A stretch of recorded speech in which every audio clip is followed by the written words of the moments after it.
ask for truth like it's a test. I taste so good though when I lie. You love me best when I comply. I'm your lust, I'm your sin. You wear me like a second skin. You were so cute, you were so brave, but I became what you would crave. Chain my throat, chain my hands, burn me with your sacred brand. Chain my legs, chain my heart, make my soul your work of art.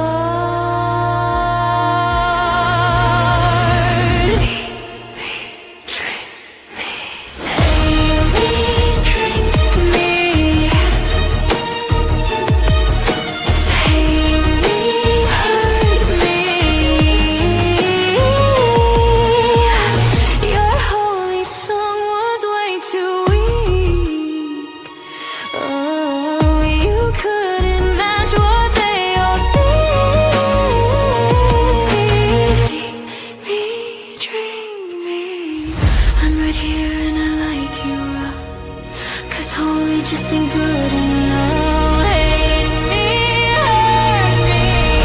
Change your hands, burn you with my devil's brand. Change your legs, change your heart, I made you so my work of art. Hate me, drink me, hate me, hurt me. I show you every part of me. I never hid what I could be. You thought your lust could set you free, but now you just belong to me. You saw the lie, you saw the cost.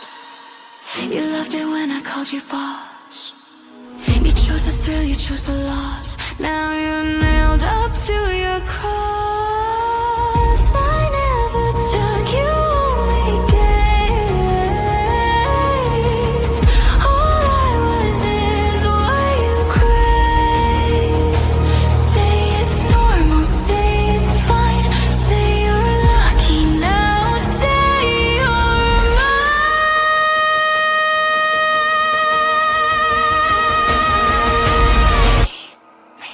Drink me.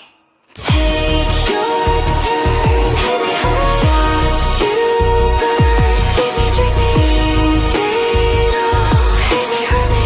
Enjoy your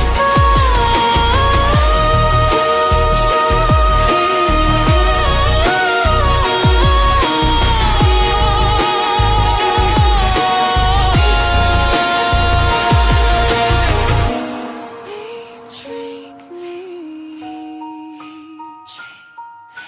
hate me, hurt me. Dream me, drink me. Say it's normal, say it's fine. Say you're lucky now, say you're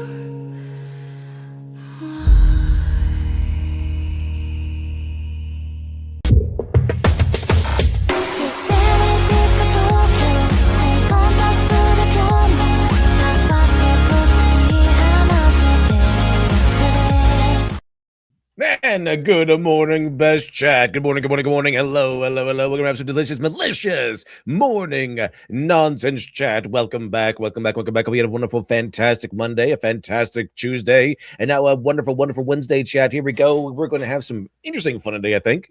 It's a very interesting fun. But welcome back, chat. Welcome back. Carla Batista says, good morning, LD and Best Chat. Hello to you, Carla Batista. Good morning to you, Gunblade. Gunblade Knight says, good morning, LD and Best Chat. Praise be to Space King. Absolutely. Connor Ketchel says, good morning, Dev and Best Chat and Rumble Chat. Here's to White Pill Wednesday and the new GITS anime did the thing. Yeah, I saw that. You want some good fantasy races? Look at the Waifu Handbook. So also Angel Sword Studio, Larian Kron. Now here's the thing about GTI. I'm caught up on it. But it's really funny because if you've seen the original Ghost in the Shell movie, you're not going to see the original version of that storyline. With this goofy characters, like everyone's goofy. Also, the anime, the new anime, put in the whole Monogo Kusanagi lesbian scenes. Now, here's the thing. Okay, is she lesbian? I don't know necessarily. I don't really know that much about it, but she does have a lesbian scene. Like she goes on vacation and she has like these two girls that she kind of just goes on vacation with, and they kiss and make out and everything. And it might seem like a definitive, like, yeah, she's lesbian. However, the thing is with their neural networks, like what they have like this thing. I'm pretty sure it's just because the writer wants some lesbian scenes, but especially because he got to give Monogo Kusanagi like just a man's personality. Like she has a man's personality essentially. That's kind of what she is, and she's written like a man. It's just it's this is just the humor, the part of the humor of all this. She's a very masculine personality, which also pops up, by the way, in the regular show. It's just not mentioned that much. Right? In the regular show, I think in Standalone Complex and or the movie, I know for sure in Standalone Complex, Bato was like, "Why don't you just get a male chassis? Like, why you gotta?" I think it was specifically noted in the individual 11 arc, um, where Bato's like, "Why don't you just get a man chassis? Why do you like you know everything else about you is pretty manly. Why not just switch over to a male body? That way you can like fight better and stuff." And it's like it's speculated in that show that like Moto Kusanagi is wearing like this little bracelet because she's still a woman, and so she's wearing this little bracelet. And he's like, why don't you do that? Is it because you need like a woman's wrist to wear this little bracelet thing because it reminds you of this guy you like? That's kind of basically it. And she doesn't really answer, but she doesn't really deny it either, as far as I remember. But every once in a while, this whole thing pops up. She has like a very manly personality underneath. It's a lot more subdued in the Ghost in the Shell Standalone Complex and the movie. It's not really too much of an issue, especially in the standalone in the original Ghost in the Shell movie, where she kind of like willingly becomes the mother of the puppet master's children, cyber children or whatever, and then also kind of marries the puppet master essentially by merging with him and adopting part of his personality, becoming someone kind of new. So she isn't really come up that much. Like there's not a lot of time to get into the romance sections of Mono Kusanagi's life in either Ghost in the Shell Standalone Complex or the movie. But in the original, there is like in the original manga, there's lesbian scene. Like she sleeps with women, but the thing is, it's not a definitive proof that she's lesbian because of what they do, right? So it's about like a neural network processing. Like they have this little thing that they use where it's like they just directly connect with each other's pleasure centers. However, this only works if it's the same gender because you share the same kind of brain and the same neural network or whatever. So if it's woman on woman, the pleasure centers are just flooded with endorphins. Like it works perfectly for pleasure. However, if you're a man and you're connecting into a woman, it's like using that it hurts. It's painful. it kind of just warps you. It's not good. And it's part of a running joke with Moto Kusanagi in that series, because it's like, okay, you need to hack into my brain. You need to tap into my brain so you can like get the mission briefing or connect with me. So that whole thing they do in their Standalone Complex show and the original Ghost in the Shell movie, where they talk to each other mentally, like that in this original series, that could still happen, but it requires you tapping into the brain, and that's part of a running joke where this tap into Motogo Kusanagi's brain, and they see all of her weird stuff. Like this, it really is like it's like logging into someone else's personal computer and seeing like okay, here's the important documents you wanted me to see, and here's your folder of porn. That's kind of what it's like tapping into her personal brain. So when Bato taps in, because the chief told him to pull her out of her vacation because things are going down. He interrupts her when she's on this like this tryst with these two women and everything, and he's like, oh, he gets shocked. He gets like fried for a little bit because like, oh, he's getting the same. He's melding with her brain while she's doing that neural network thing connection for pleasure. And he gets like annihilated because he doesn't have the right parts. He's not a woman, so he gets like fried. Um, and then of course, Monoko Kusanagi is like just really embarrassed because Bato's like, "Oh, I'm glad you weren't using an organ as the that has water or whatever." But uh, so that's so technically speaking, if this were any other setting, okay, she's a lesbian. But in this particular setting, with this particular technology, it's like it only works if it's the same sex. It only works if you're the same gender and stuff like that. So, is she definitively lesbian? Not necessarily, because it only this whole like pleasure neural network thing only worked with if you're the same gender. Um, so but it's basically it is not really trying to answer a question. It is trying to give the writers a lesbian scene between three pretty women on a nice scenic location. That's what it's really trying to do, and it's funny. It's not really meant for like, oh look, she's lesbian. It's supposed to be funny, and also it's supposed to be sexy. It's supposed to be funny. That's kind of the attitude there. Um, so that's kind of like the whole that really highlights the attitude of the series. That and like but Bato almost like blows up the chief and stuff like that on purpose. But so if what we're going into is the Ghost in the Shell movie's plot line, but with this goofy mentality, it's going to be pretty funny. Like this, you've seen the original Ghost in the Shell. They're hunting down like the basically the puppet master, and part of this is like they have there's part of that where they're trying to chase down the garbage truck guys because they're accidentally hacking things and stuff. That infamous battle where she's fighting this guy in this open area while she's invisible. It's going to lead to that. So that was a famous scene. It's very serious. It's always very serious in the main movie, and even in the Scarlett Johansson movie, right? Very serious, very like introspective. But no, now we're getting that storyline with these goofy characters. So it's gonna be interesting. It's gonna be interesting. And Gone is the very serious, like very cyberpunky music soundtrack. Now it's just kind of like a jazz soundtrack in the background, like it's Cowboy Bebop or something. It's gonna be interesting to see this. I was like, whoa, hey, we're getting right into the Ghost in the Shell storyline. It's gonna be interesting. It's a more than Rumble Chat. Here's a White Pill Wednesday, and the new GT Gets Anime did the thing. You want some good fantasy races? Look at the Waifu Handbook. Oh, yeah, it's true. Also, Angel Sword Studios Larian Cron. Let's see. Angel Sword Studios. I know Larian Studios. Their Larian Studios are pretty good. Let's see. Was a ball two says nothing. The Dr. Christmas says, I love how we were all on board with Nolan directing, but then we found out about the casting and some of the modern feminist translation. Yeah, oh man, it's just one thing after another. And the Not Women King never heard of the Odyssey. Yeah. It's a book album says good morning. I mean, the feminist version of anything is just awful. It's just really, really bad. It's just the feminist translation. You might like Archive in between channels. It's really hoping a bit of Eldritch horror. Interesting. I do like Eldritch horror. I'm gonna get you morning lit tap. Let's do kind of catch and best chat. Hope everyone is getting their White Pill Wednesday supplies today. Hope so. It's a chat. Hot's a bomb says, morning folks, that image of the big titted woman in the Greek outfit could have been our Helen of Troy, but instead we got Lupita Nyong'o.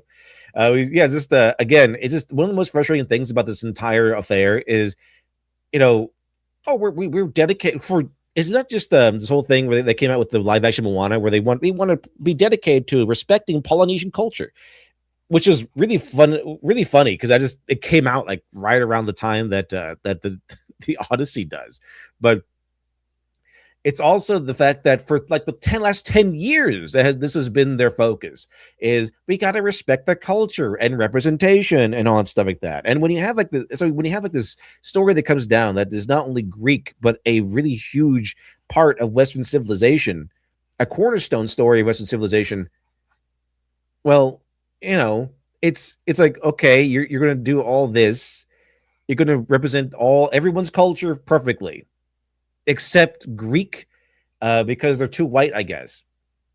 That's fine. Apparently, got to respect everyone's culture. You got to respect it. Got to have representation, unless it's white. representation, and then you can just do whatever you want, and it's a Wild West. So it's like immediately like they're trying to make it as racist or whatever, but that's like that's immediately that was everyone knew that was hypocritical immediately. It's a but yeah, so that's like even before or beside all the race stuff or whatever, it's like you're not only are you not respecting the culture or representation, but you don't have a single Greek person in the production. But when it comes down to Moana, oh, we gotta respect Polynesian stuff. We gotta respect the culture. So right off the bat, it's not looking good. It's not looking good. It's a Sorry, Tony says, good morning, all. Nolan lost me at pulling the fantastical parts out of the Odyssey. Yeah, for some reason, every single time it has to be, we're pulling it out. We're pulling out the fantastical parts. Hey, Mulan, we can't have songs in the Mulan live action because we're trying to make it more realistic, like the era in which it happened. That's why we have chi magic and crazy witches that turn into birds. Real, how it was in the real era. Everyone knows we had witches that turned to birds and chi magic. Let's see.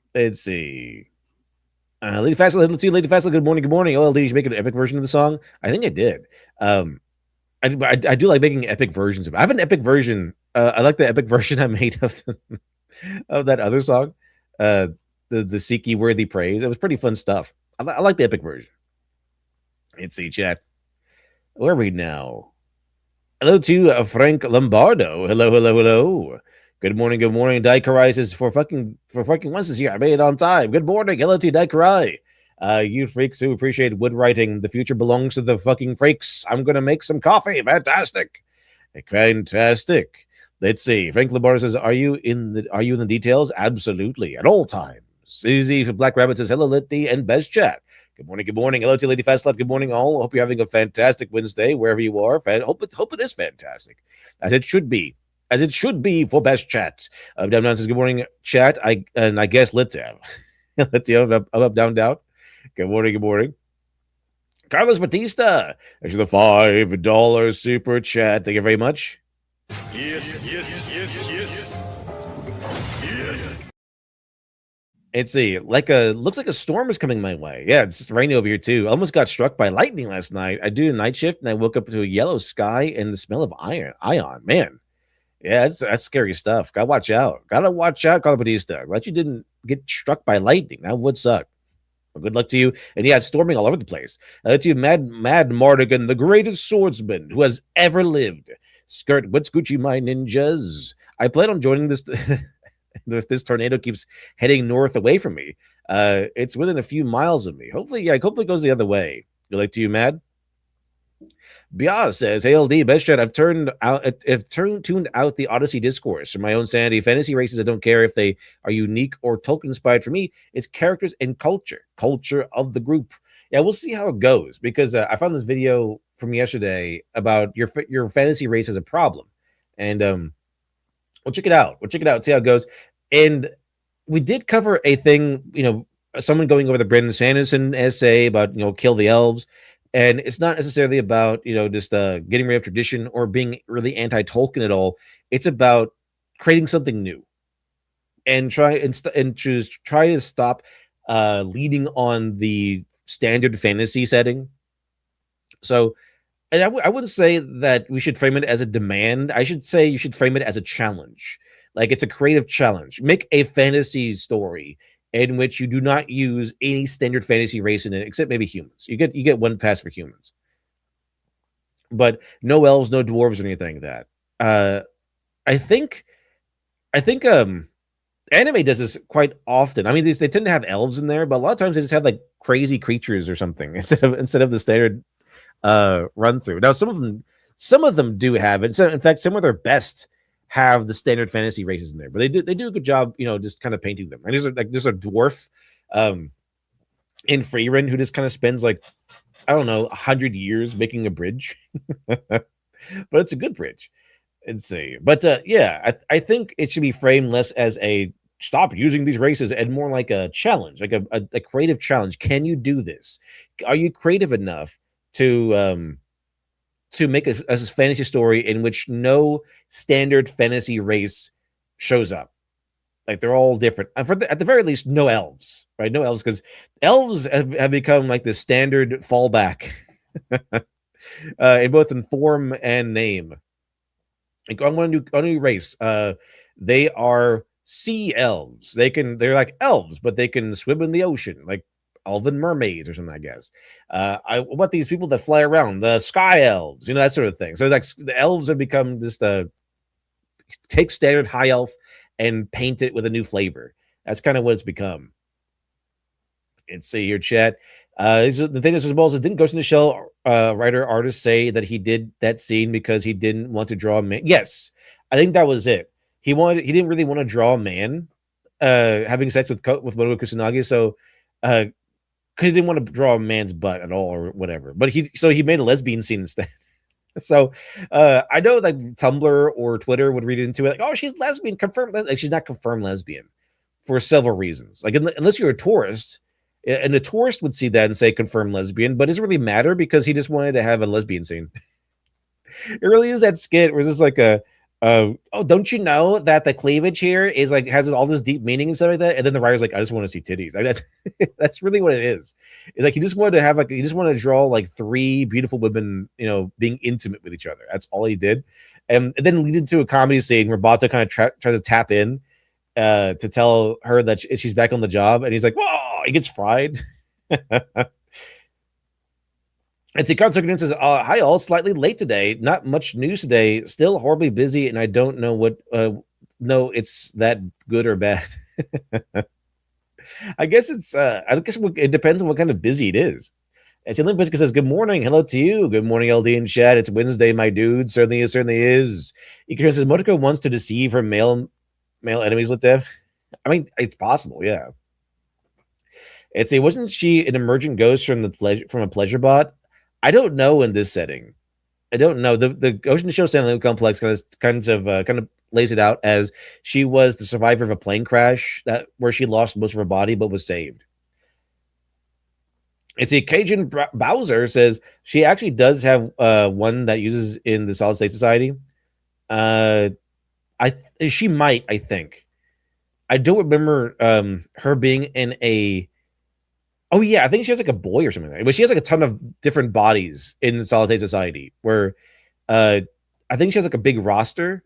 So and then she has like one that she's using just to do work in or something like that. So but still her main chosen mainstay body is not a man, and she still remains a woman. It's a Aeon Flux had gratuitous woman on woman scenes. Aeon Flux. Yes, it did. It also had a lot of straight stuff too, like with Trevor. Also, it wasn't like vanilla or anything. It was very kinky stuff. Like it was very like this one lady tries to like jump over the wall and she gets shot.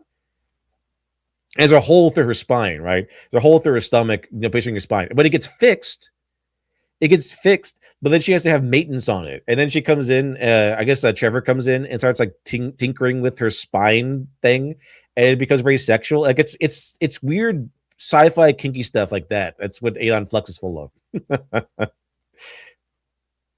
I tell down this. Listen, Litep, we already know you're just a generous stew. No need to try to justify it. Let's see. David Francisco says Nolan always was an award-chasing hack. I mean, in this case, he has to bend the knee, right? He has to bend the knee to the wokeness, and he has to defend it and be morally righteous about it. That's why wokeness is so poisonous, because it's so easy to feel morally righteous about this stuff, even as you essentially set fire to the culture. And then fighting against it feels like you're just an evil bigot, right? You're the evil bigot. How dare you say no? Dare you say no? Let's see. Cajun Bauer says, this reminder of the creator also works on Sabretooth Cats, which is more lewd. GTIS puts money on the table for him. I guess. Yeah, I guess so. Yeah. It's very apparent that that the creator of Ghost in the Shell, he's not afraid of putting his fetishes in there. And see. LW Dubs is I'm here now. Can we get started? Good morning. Hello to you, LW Dubs. Good morning. It's a chat. Espen7 says, good morning, all. Hello to you, Espen7. Good morning, good morning. Lucy Mao says, everything European gets treated like a bottom floor. Everyone trembles on it. Yeah, it's just, if it's European or Greek or anything like that, if it's if it's even white adjacent, it's like, okay, well, we can do whatever we want with this. But if it's from any brown area of the world or Africa or something like that, suddenly we got to respect the culture. We got to respect the culture. We got to have accurate casting. But speaking of accurate casting, though, what is kind of funny is that they got ProZD to voice Aramaki. Like, aren't you Korean? Aramaki's Japanese. Second of all, they got a black guy to voice Bato, which to me is no issue because the guy does a good job. But like, wait a minute, what about the whole we got to cast voice actors to match the race thing, which would technically mean that like black voice actors will not get that many jobs in anime because there's not too many black people in anime. And see, Adrian says Greeks are olive skin, not white. See, that's kind of the thing, though. Like white adjacent. They're not necessarily white. They are kind of like olive tone skin, but I think that Hollywood considers them to be white. Pretty sure. So it's like it's fine, I guess, to just completely rearrange the culture. And also, the Odyssey as well as the Iliad and stuff are both like cornerstones of Western society, of Western culture, which equals America, which equals white to them. So to them, it's like, okay, well, they're Western culture connected, so we can do whatever we want with them. We can just we don't really have to adhere to our own rules or ethics. Siege Gardens, good morning, LD Best Chat. Good morning, good morning, good morning. Tau Generation, the quote drinker, everyone's stories are guarded with a 10 football, while Western ones are used like a buffet. Exactly. Notorial Slave, hello there. Are you going to attempt to relaunch Lady Midnight on Back Me Bro or with EBS? Yes, not Back Me Bro though. I'm probably gonna do Fund My Comic because just Indiegogo has become pretty much unusable, and they're proud of it. Like Indiegogo is just unusable for everyone involved, not just the creator, but also the people trying to back on there. It's just awful. I don't know why they made all these unnecessary changes. I don't know why. It's like, okay, we're going to make it more in favor of the backer. Okay, so to do that, you're going to get rid of all the information I need as a creator to actually deliver the product, deliver the comic or whatever it is. And yeah, because on my end, they don't demand your address or anything like that. I'm like, where's the address? Where's all the stuff I need to send you the thing? And it's not there. It's just not there. So what do you want me to do? Just go in there like, okay, we're going to launch. Please give me your address. That'd be so annoying. That'd be so annoying. That means everyone will have to watch out for their email and starts actively sending their addresses out through emails. Like, what is this? That's because I remember seeing that when people were backing it on the first launch. It was like, what are you doing? I'm getting these new backers, but they're not giving me any information whatsoever. It's hard to get there. It's hard to navigate. And not only that, I just been getting nonstop flooded with like all kinds of emails from Indiegogo from different random people saying, I saw your campaign. I want to help you. Like, obviously they're all scam emails. I just flooded with that. I don't even check my email anymore over there. I don't even check it at this point because it's just going to be like 40 new emails of like from Indiegogo saying, hello there, welcome. I saw your thing and I want to help out. Right now I have like 20. I'm checking right now. I just have 20. I don't even check this email anymore. I haven't in a while because all it is just all it mainly is just Indiegogo support. Hi, I just saw your campaign. I want to help and all this stuff. It's all a scam. Like, what the hell? How can you help?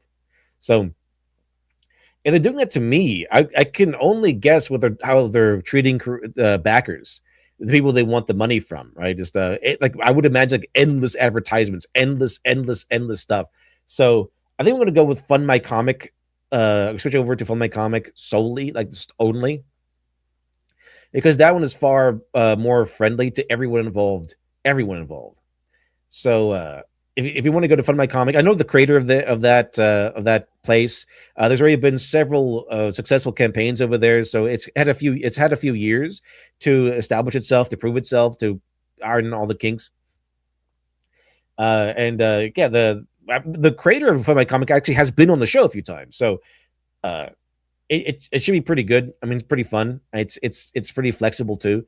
So I think we're just going to boot it on Fun My Comic. It seems to be the only logical decision.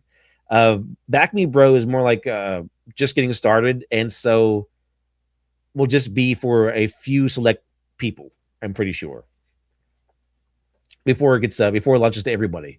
Just to test things out. Let's see. Alyss and Rodisol. Hello to you. Good afternoon. And from my time zone, hello to you. Hello to you. It's a Jaggy Translitev. It's mostly about them wanting to be attached to successful historical figures when they have none. Yeah, I think so. Because Odyssey is a masterpiece. It is objectively a masterpiece. It has become a seminal work that has survived thousands of years at this point. It remains relevant thousands of years later. It is a masterpiece. And unfortunately for them, it's like, oh, the Western civilization wins again. It wins again. Because it's a Western civilization story that has become a powerhouse, an icon of not just Western society, but human history as well. That is a story that pretty much everyone probably knows. Greg Nice says, good morning, Let's Best Chat. I've been watching my Adventure Superman. It's okay. Superboy goes back in time to stop Cyborg Superman from killing his parents, like Dragon Ball Z.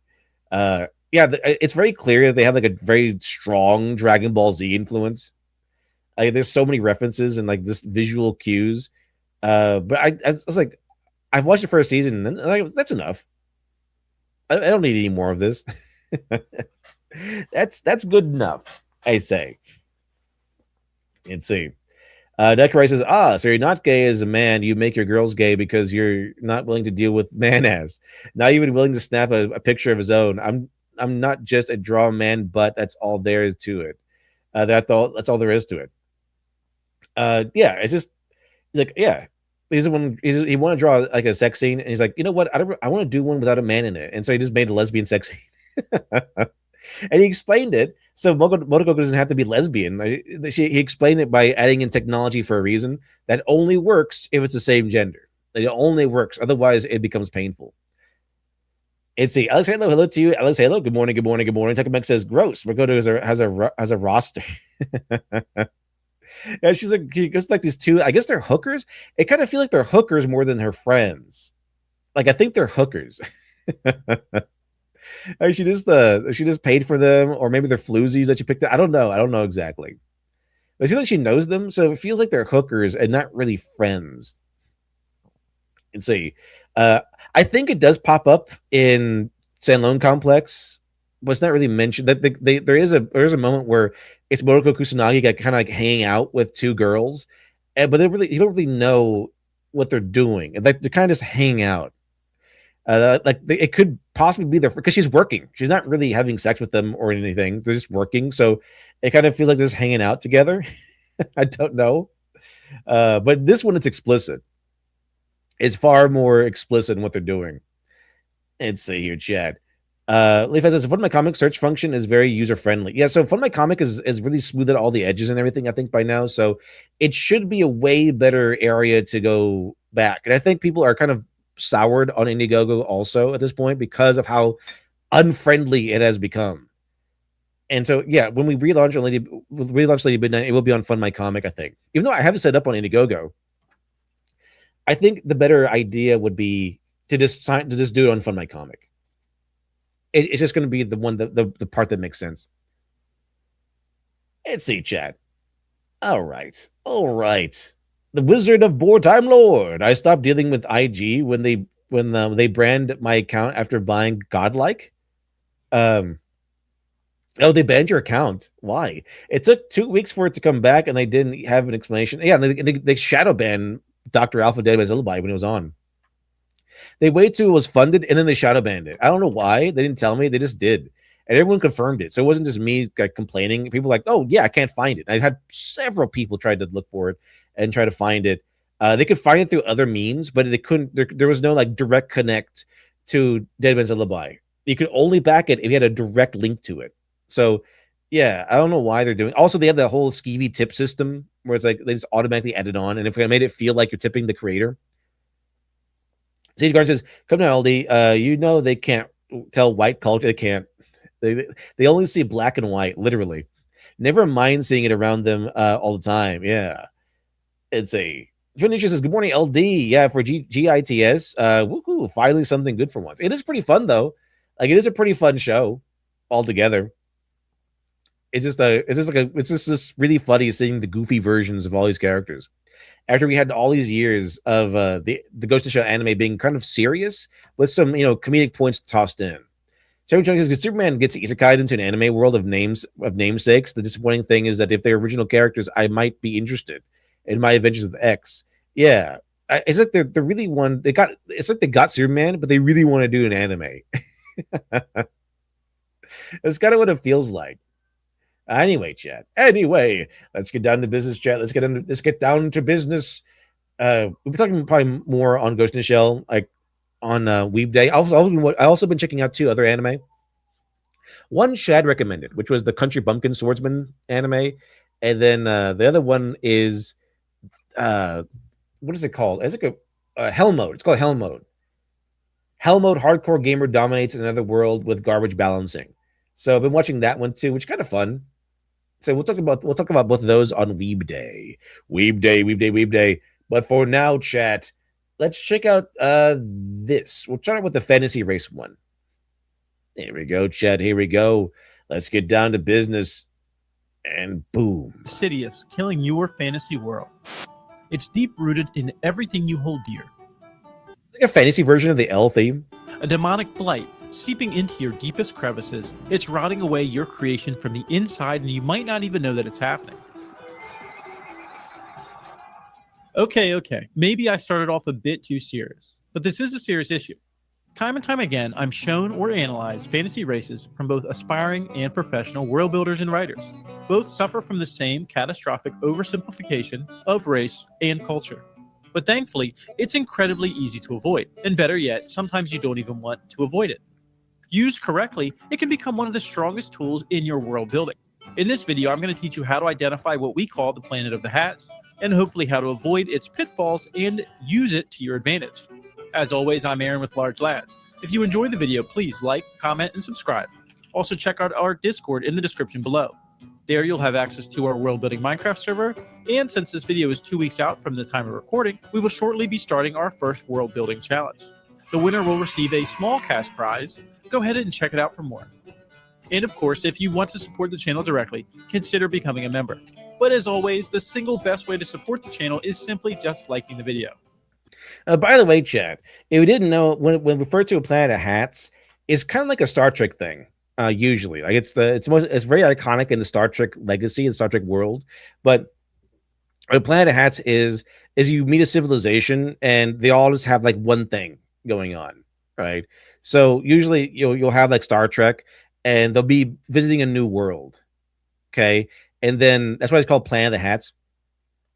Visiting a new world, and everyone in the world has like the main one identity thing is the crux of the episode. Like they have the death penalty for any crime you commit or something like that. So they have like one thing. Like Klingons were warrior race guys. That's kind of it. There's the whole thing's about being warriors and being honorable or whatever. And so and until they expanded, of course, they kind of expanded on all the cultures. But the thing is, that's what a Planet Hat means. That's what a hat is. It's like you have an entire race of people, entire culture, or whatever, and they have like one thing going on. Planet of the Hats. They have one hat. Because I think it comes from the whole thing. Like he wears a lot of different hats. Like he's father. He's a president of this company. He runs the bowling team. Like he has 3 hats going on. That's what it is. The Planet of the Hats is like they have one hat. They have one thing, and that's it. They have one identity. I want to thank today's sponsor, World Anvil. Now, if you've watched this channel... Like, man, bro, is the advertising 2 advertisements in a row? Like, oh, come to Discord. We have this, and this. Also, World Anvil. Like, damn, bro. You can have that later. Let's spread it out. World Anvil for sponsoring this video. Enough intros. Let's start our journey. Yeah, seriously. So, the Planet of the Hats. What is it, and where does it show up? Despite its curious name, no, it's not a cowboy hat chain located in Texas. What are you saying, y'all? Howdy, y'all. Or at least I don't think it is. Well, it should be. The Planet of the Hats is a storytelling trope where an entire civilization, culture, species, or race is defined by a single dominant characteristic, instead of depicting individuals or societies with internal diversity. Like two guys show up from two different races. And it's like what was it? Oh, here's this hat and here's this hat. They have two different hats. And that's what identifies them. That's what makes them different. Every member shares the same personality, occupation, belief system, or cultural identity. The name comes from the humorous idea of visiting a planet where everyone literally wears the same hat, making one trait the defining feature of an entire people. In fantasy world building, this often appears as elves who all love nature and archery, dwarves who are all miners or blacksmith, or orcs who are all violent warriors. See, that's where it is. And that's kind of how we use these races in a story. It's kind of, okay, that's an orc, he's a bad guy, he'll just try to kill us. Easy. You can get more nuanced, but the thing is, sometimes you need a plan of hats. It works fine. The Star Trek built its entire legacy on having this planets of hats. And so it's not necessarily a deal breaker, but when you have like a race that you're going to be dealing with, or a civilization you're going to be dealing with a lot, it'd be kind of fun to like get into the culture. Like the Fire Nation in Avatar: The Airbender was like a nation of hats. Like they're all warmongering evil guys, right? For a while, and then we got more nuanced characters like Zuko and Mai and stuff, and then we got to see the culture a little bit more. Like they're not all evils. There's like the Fire Lord is kind of like brainwashing everybody and stuff. So we do get some nuance in there. Some of them are just soldiers, some of this guy is trying to make a living. So we do get more nuance, but in the beginning they're just hats, right? It's like bad guy, they're soldiers, they're bad guys, they're antagonists, and that's kind of how you want to play it. You kind of want to play it in the beginning, like it's like I always say, when if you have a trilogy, right? Your first trilogy is your first movie in a trilogy. The bad guys need to be generic. The bad guys need to be two-dimensional. In other words, they need to just be bad guys. Why? Because it's the Brandon Sanderson thing.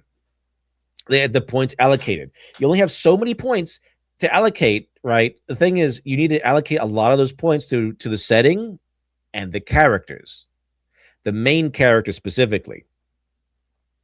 You need to spend a lot more time establishing the world, the setting, the rules of the world, and the character, who they are, their allies, whatever it is. And then, doesn't really leave too many points left over for the bad guys. So it'd be way better, and the story will flow much smoother if the bad guys are just generic two-dimensional guys. Way better. And then when you get to the second movie, you can be more nuanced, right? We get more nuance in the second season of Avatar. We get more nuance in the bad guys specifically in the third season of Avatar, right? So it tends to be how it goes, is allocate those points in an effective way. And the way to do that is the first iteration, the first chapter, the first third is your character. Concentrate and focus on your character, your setting, and establishing them within that setting.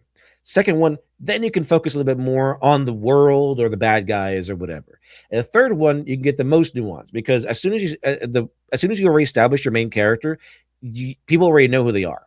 So then you can easily focus on other things. Christopher Nolan did this in the Batman trilogy. Right, the League of Shadows were just bad guys. Essentially, they're just bad guys. They want to destroy Gotham. They're really easy to identify. They're really easy to hate. And there's an organization that's just like kind of blank face organization that wants to destroy Gotham, right? Led by Ra's al Ghul. Really easy stuff. So that's this way you can kind of focus on Batman. You can focus on his war with the mob. You can focus on him like going back to Gotham and doing all kinds of things, and fixing evil and fighting evil and fixing the crime, whatever it is.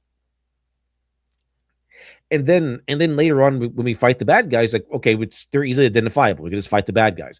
Now, the second one is where we can have more nuance, and we can have more of a interesting villain in the Joker. We can add in Harvey Dent. We can add in the questions of like, okay, what good is Batman? Is he doing the right thing or doing the wrong thing? We can have more nuance. We can have more focus on other things, other characters. We can have a more interesting, more flamboyant villain.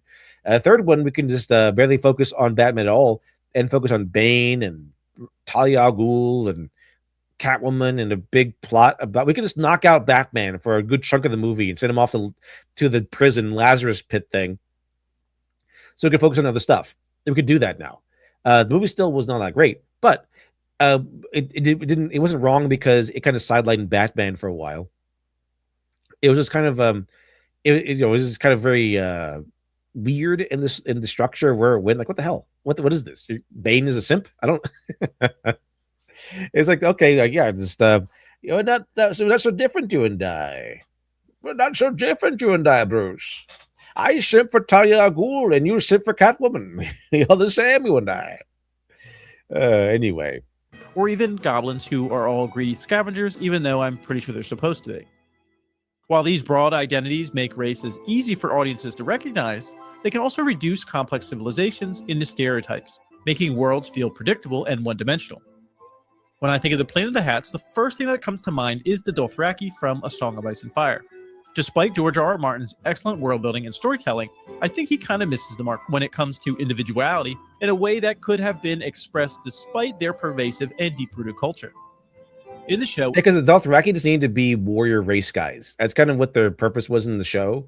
That's all they needed to be, was warrior race guys. Every single Dothraki is violent, murdering, pillaging, and graping their way through the Great Grass Sea. A famous line sums up the Dothraki and all that you need to know about them. A Dothraki wedding without at least 3 deaths is deemed a dull affair. The truth is that one of the few named Dothraki characters that we get, being Khal Drogo, is about as cool as they come. But he is presented in a way that just makes him a super Dothraki. As in, he is the same as everyone else, just bigger and stronger. The obvious issue here is that it turns what could be a cool and unique culture into set dressing. The Dothraki are reduced to a setting. For all intents and purposes, being with the Dothraki is the setting for the first part of Daenerys' story. And the only memorable one is Khal Drogo, or at least in the shows. Aggo and Rakero appear in the books, but again, aside from having names, they are very minor and shallow characters. Looking at their real-world parallels, we can see that this simply doesn't have to be the case. The Dothraki clearly draw inspiration from great nomadic horse cultures of history.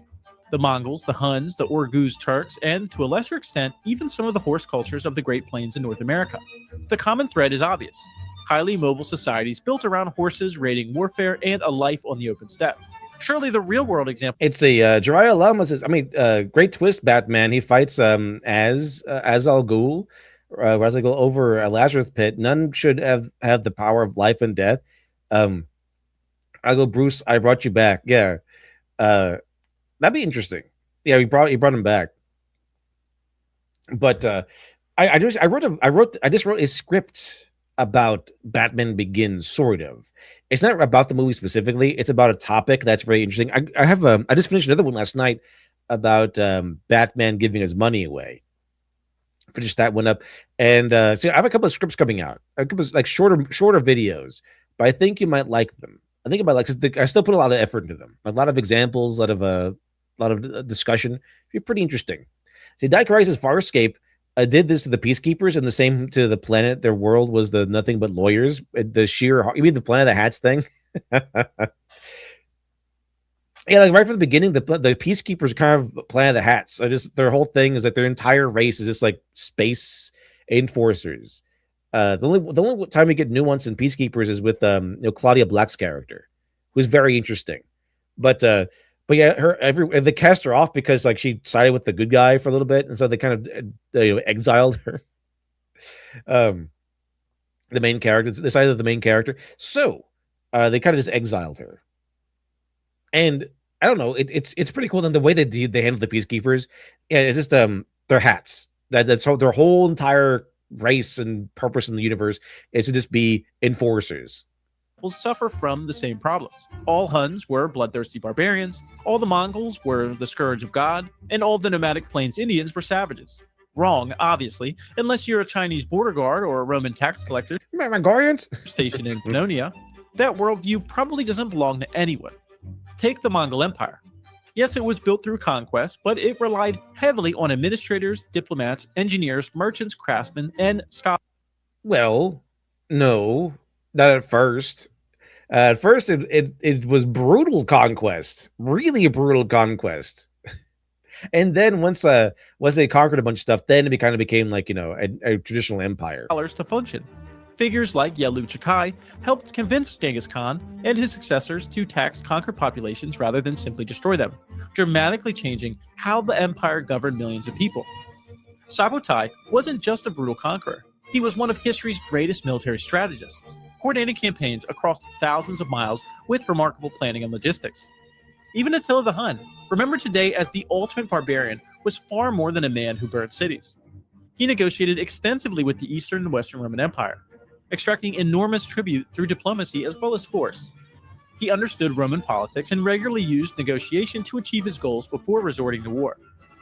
And when you look across the Atlantic, many plains nations tell us... Okay, so I think the point here is that, yeah, these guys did a lot of conquest, but they weren't always about conquest. They would entertain diplomacy as well. And unfortunately, in Star Trek, diplomacy is awful. I guess the way they have diplomacy in Star Trek, for example, is really bad because it's always just the Federation must jump through every single hoop from this no-name backwater planet, or else their mission fails and they lose all the diplomacy that they've added up. Like this, it's not how diplomacy works. It's more like a negotiation. But the way that Star Trek, at least TNG, happened, it was like the Federation must adhere to all of our rules and laws and get on their knees for us, and then we'll do whatever you want. That's like, bro, you're the Federation. Just be like, screw that. Just give us what we want. I say I want a negotiation where like they're trying to negotiate peace with the Klingons, right? And then it comes like the Klingon leader to come in, right? And then Picard or probably Cisco in this case. Cisco would like hands the guy a picture of his house. It's like if you do not negotiate peace with us today, we will kill you. just pull a Trump. That'd be awesome. Could you imagine all the cool stuff Trump does? Could you imagine like if they actually embrace that? Just have like a leader of the good guys, just pull a power move like that. And say, here, just here's a picture of your house. You want to negotiate peace? Good. Don't want to negotiate peace? We're gonna blow up that house. Your move. And see, you don't extract tribute with nice words. Yeah, just they were really brutal in conquest, and then it became more of a traditional empire. But they were brutal conquerors first. See, Arc 5 is the real Mongols and steppe people are like that IRL though. They are where to get orcs from. Yeah, they were like that. The I mean, they did all these horrible things. So yeah, it's very understandable why we would get orcs from that kind of behavior. The Khan wanted to depopulate everyone from Japan and Iran and graze horses and had to be talked into taking the gold. Yeah, like just casually commit genocide. That's kind of how they were. Yeah, the same story. Leaders such as Black Kettle spent years pursuing peace through negotiation, while figures like Sitting Bull were not only warriors but also spiritual and political leaders. Well, I mean, you shouldn't have been on our land, bro. You should have just moved. See, Dr. Ewan the Force says, "Good morning, LD and Best Chat. Just finished a shift at the hospital. I still want to recommend you the Tenpenny Tower moral is too complex for woke tourist video." Oh, that's true. That's right. I can get it up here. I'm pretty sure that's a pretty good video. Who held together coalitions of different people. The point isn't that these societies weren't warlike. Many of them absolutely were.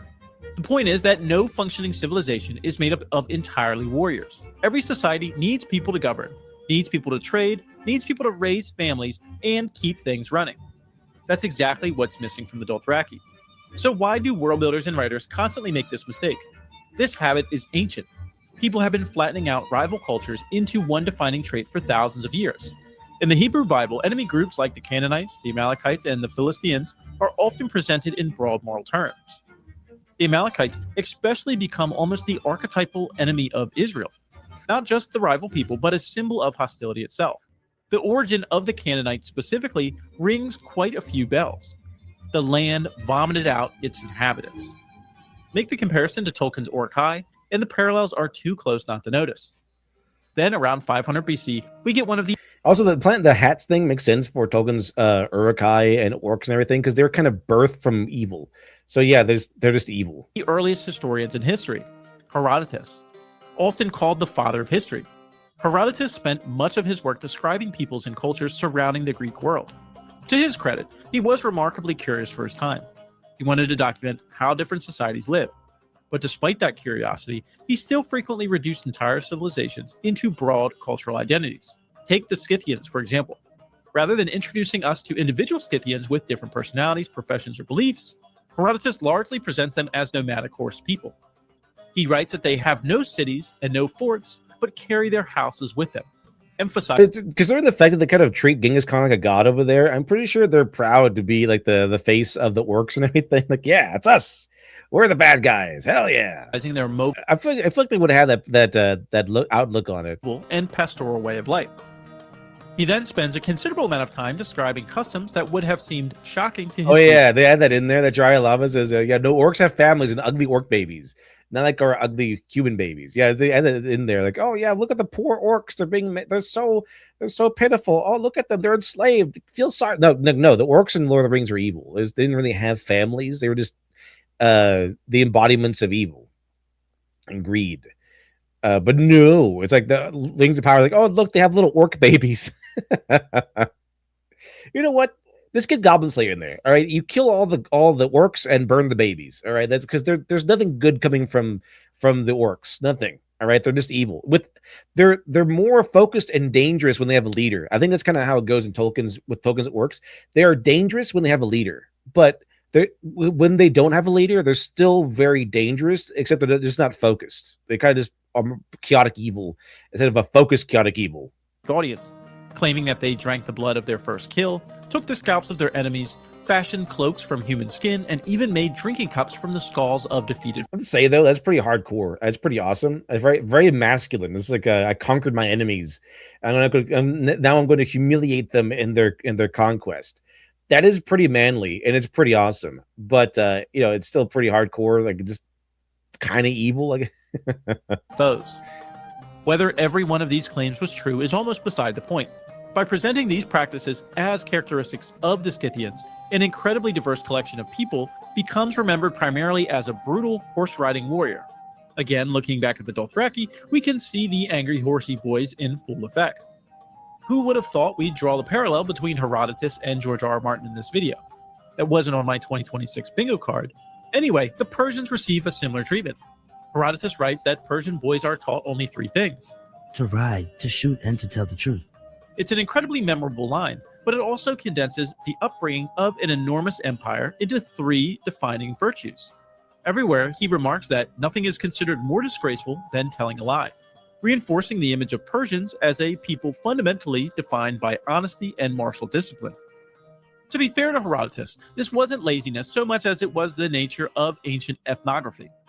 He wasn't writing biographies of ordinary Scythians or Persians. He was trying to explain foreign peoples to a Greek audience by highlighting the customs that made them distinctive. But in doing so, he also demonstrated one of humanity's oldest storytelling habits, reducing entire civilizations into a handful of memorable traits. Fantasy writers are often doing the exact same thing. The Scythians became horse people, the Persians became the honorable warriors, the Egyptians became this strange civilization, and in fantasy, those same shortcuts become elves, dwarfs, orcs, and goblins. Fast forward to the medieval ages, and we arrive at... You forgot about the racism that everyone's like, oh yeah, white people are elves, and all the minorities are some flavor of monster. You forgot about that part, apparently. One of the most influential travel books ever written, The Travels of Sir John Mandeville, written around 1356. The book claimed to recount the author's journey across Asia, Africa, and the Holy Land. Today, however, historians generally agree that much of it is fictional or heavily embellished. But that almost makes it a better example because it shows us not how medieval people actually lived, but how medieval Europeans imagined distant cultures. Throughout the book, foreign people are routinely reduced to one single defining characteristic.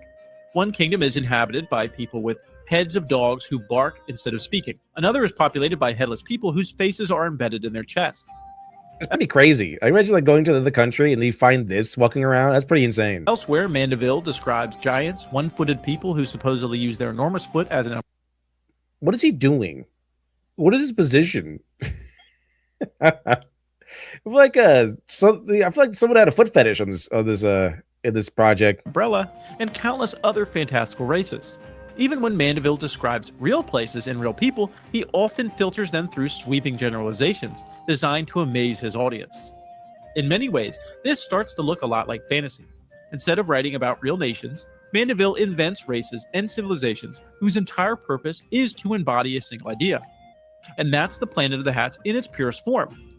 I want to point out that the guy who managed to basically write a traveling book is essentially a fantasy. Didn't use elves once, not once. Instead, he had like people with faces in their stomachs and big feet.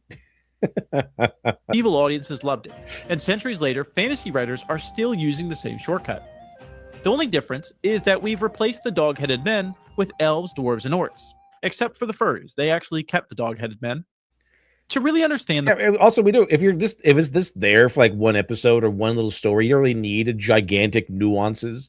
That's kind of the other thing. So it's not really bad to use a Planet of Hats. It really isn't. It's just like if you have a planet, if you have like a nation or a people your character is going to be mingling with for an extended period of time, okay, then we need some nuance, right? That's kind of why we would need nuance. We needed nuance in like the Earth Kingdom, the Water Tribes, and the Fire Nation. We had to have nuance with that. We didn't really get so much nuance with the Airbenders because they were dead. But the nations we did get to see got a little bit more nuance than just like war people, water people, and traditional Chinese soldiers or whatever. That's kind of basically the Earth Kingdom, aside from the Fire Nation, is like the other heart of the civilization. And I'm pretty sure that seeing how the Water Tribes kind of function and the Air Nomads kind of function, I'm pretty sure that if the Fire Nation did not invade, the Earth Kingdom would have. Fairly certain. Planet of the Hats, we have to separate three ideas that authors tend to blend together: race, culture, and the individual. Let's start with race. Race is simply your biological classification. It's what you are, not who you are. In the real world, modern biology recognizes that all in fantasy, sometimes it's who you are, yeah. All humans belong to a single species, human. And while populations may differ in certain physical characteristics because of ancestry and evolution, those differences tell you almost nothing about a person's personality, beliefs, ambitions, or values. In fantasy, race often carries more biological weight because elves, dwarves, and dragons are usually portrayed as entirely different species. An elf may naturally live for 1,000 years, a dwarf will have greater bone density and physical strength, and a dragon is capable of flight and breathing fire. Those biological differences obviously matter because they shape how a species interacts with the world. But biology doesn't determine identity. Living longer doesn't automatically make an elf more wise, and being stronger doesn't automatically mean every dwarf has to be a warrior or a blacksmith. Next, there's culture. And in world-building terms, we absolutely love culture. Culture is where a race actually comes to life.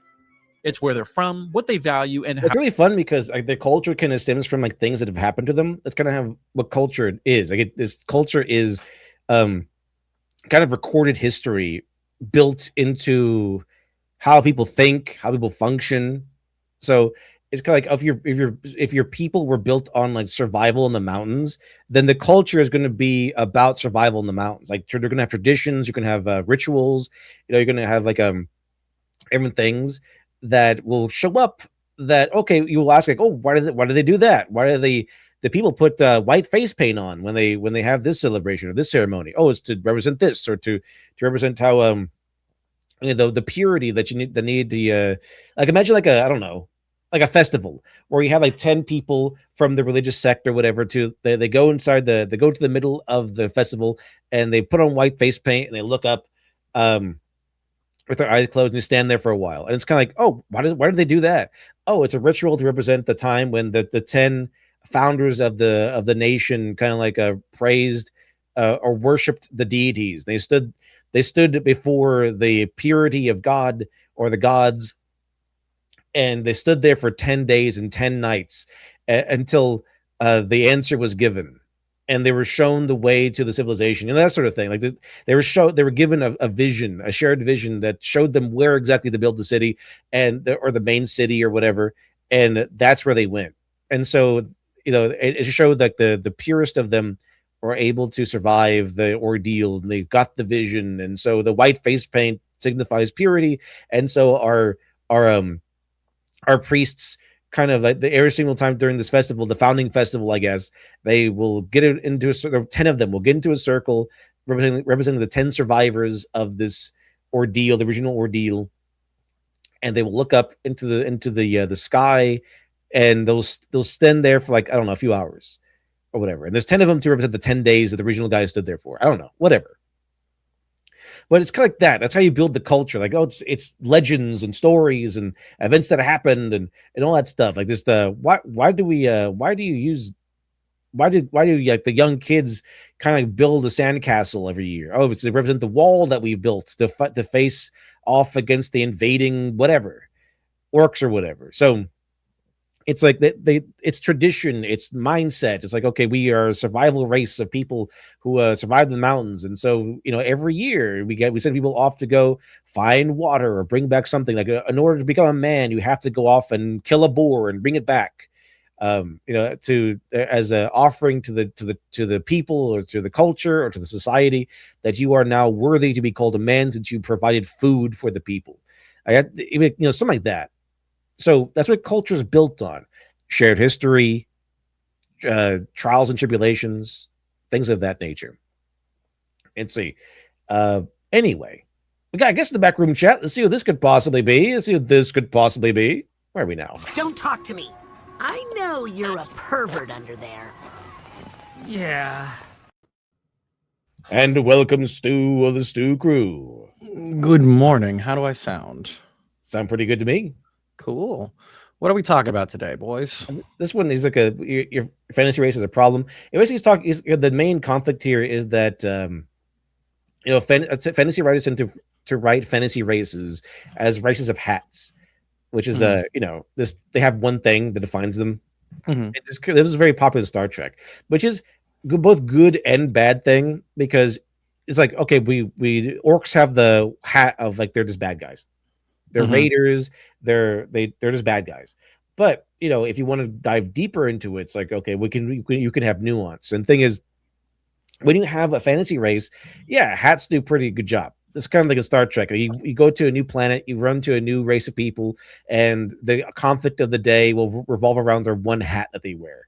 This is a world of poets, and everyone writes a poem. That's everything. Everyone does. They write poems every day.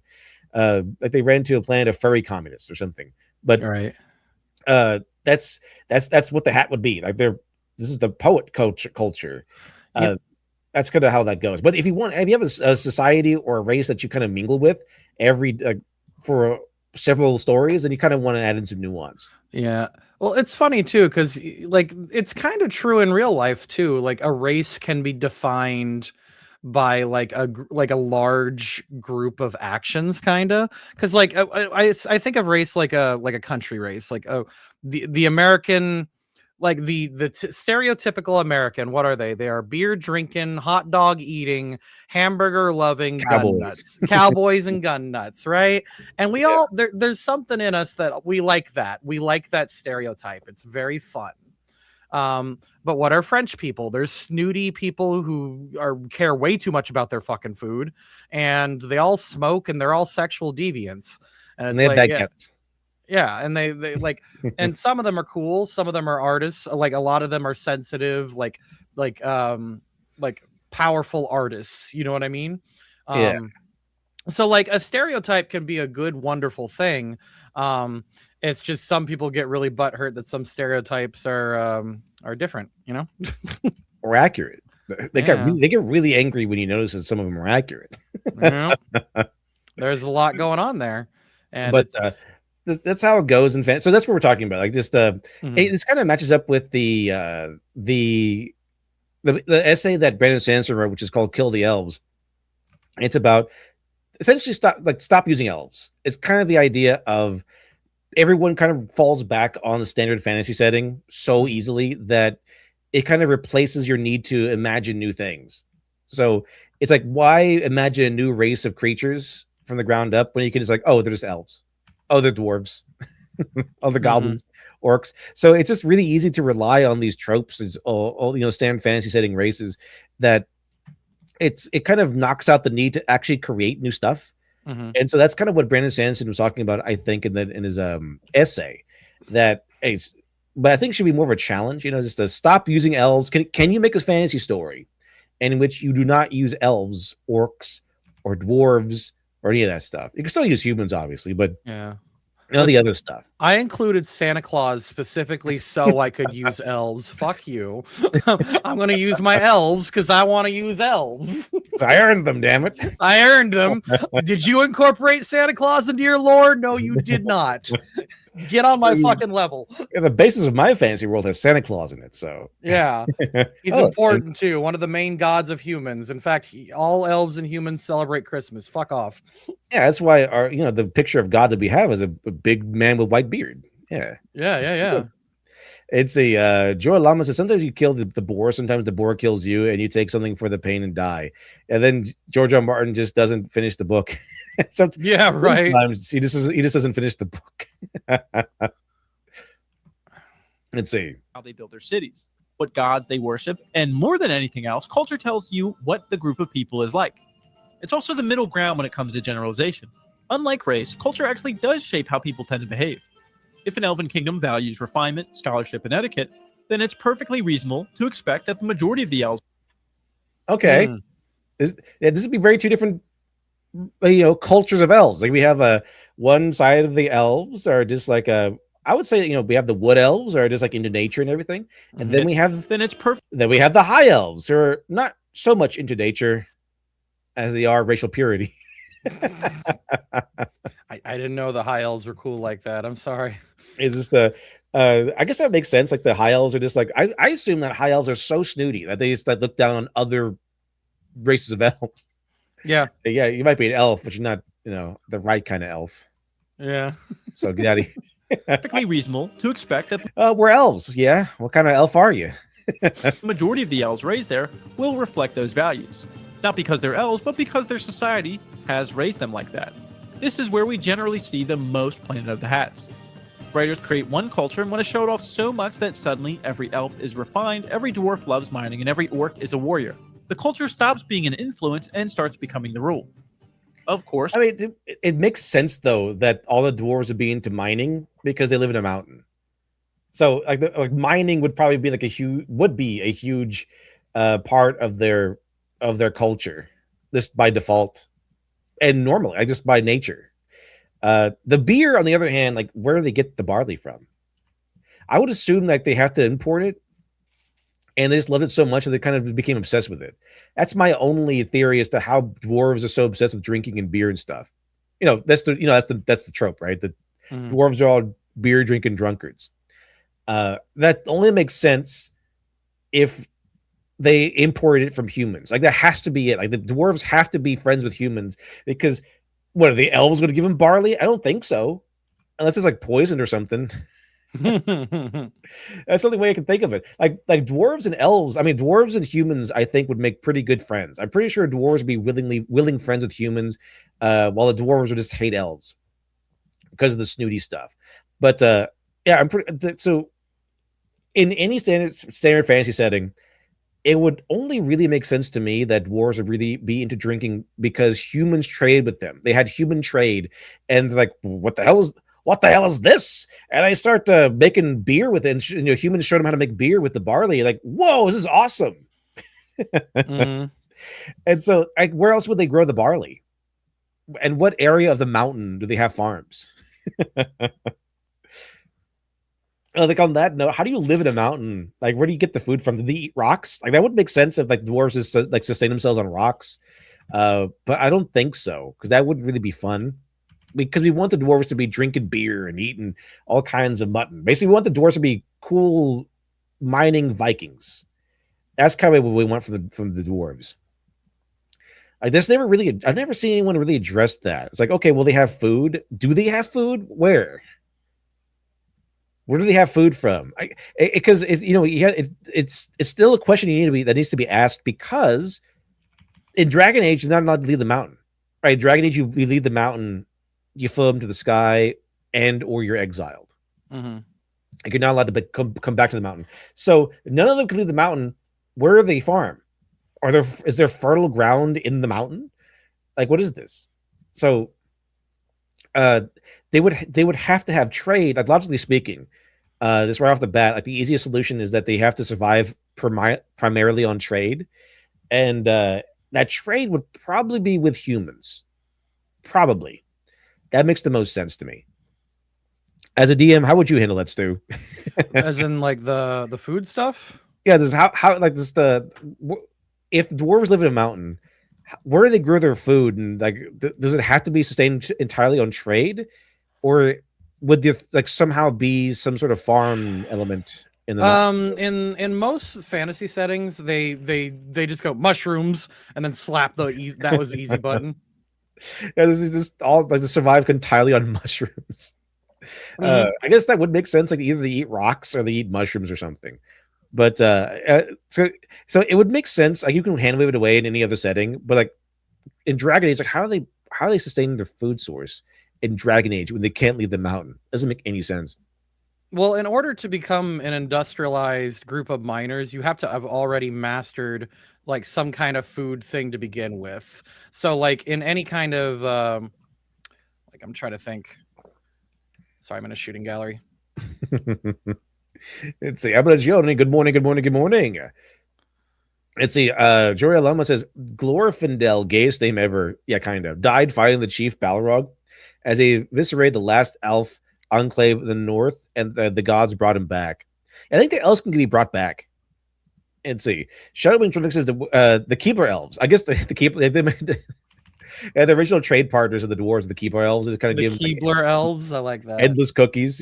Mm. Let's see. Cultures also influence the people around them. If a city is home to a bunch of lusty Argonian maids, you can rest assured that they'll probably be a Did you play this too? I assume you played whatever this is. I feel like a game to me. Did someone make a game out of Lusty? Hold on. I think I recognize that artwork. I do. Hold on. I know. I think I know who this is. Like I've seen their work before, but I've never played this game. No. So yeah, when it comes to any kind of advanced civilization, it's one of the okay. You know Black Panther? Did you ever watch it? Yeah. Yeah. Did you watch the movie? Sort of. I fell asleep. There is a scene in the movie that everyone dunks on, and it's the domesticated rhinos. And I'm the only person on the planet that says the domesticated rhinos are the smartest part of that movie. Because whenever you have a large civilization, the first thing you need to solve is the food problem. And food is typically solved through two ways: either intense agriculture, like widely available land, or the diversity of like the available food and mastery of animals. Like the most successful countries not only had winters, chat, we've had this discussion before. What do you know about the weather? But the most successful countries also mastered several domestic animals: cows, alpacas, sheep, all that kind of like mastering animals and having a significantly like wide net cast of available food is the first thing that you need to do in order to create a large functioning society.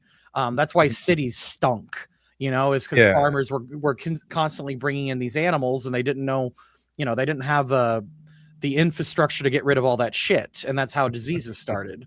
Is a plague would jump species, like something that made a cow sick jumped to a human and made humans sick. So how would I handle the food problem inside of a mountain?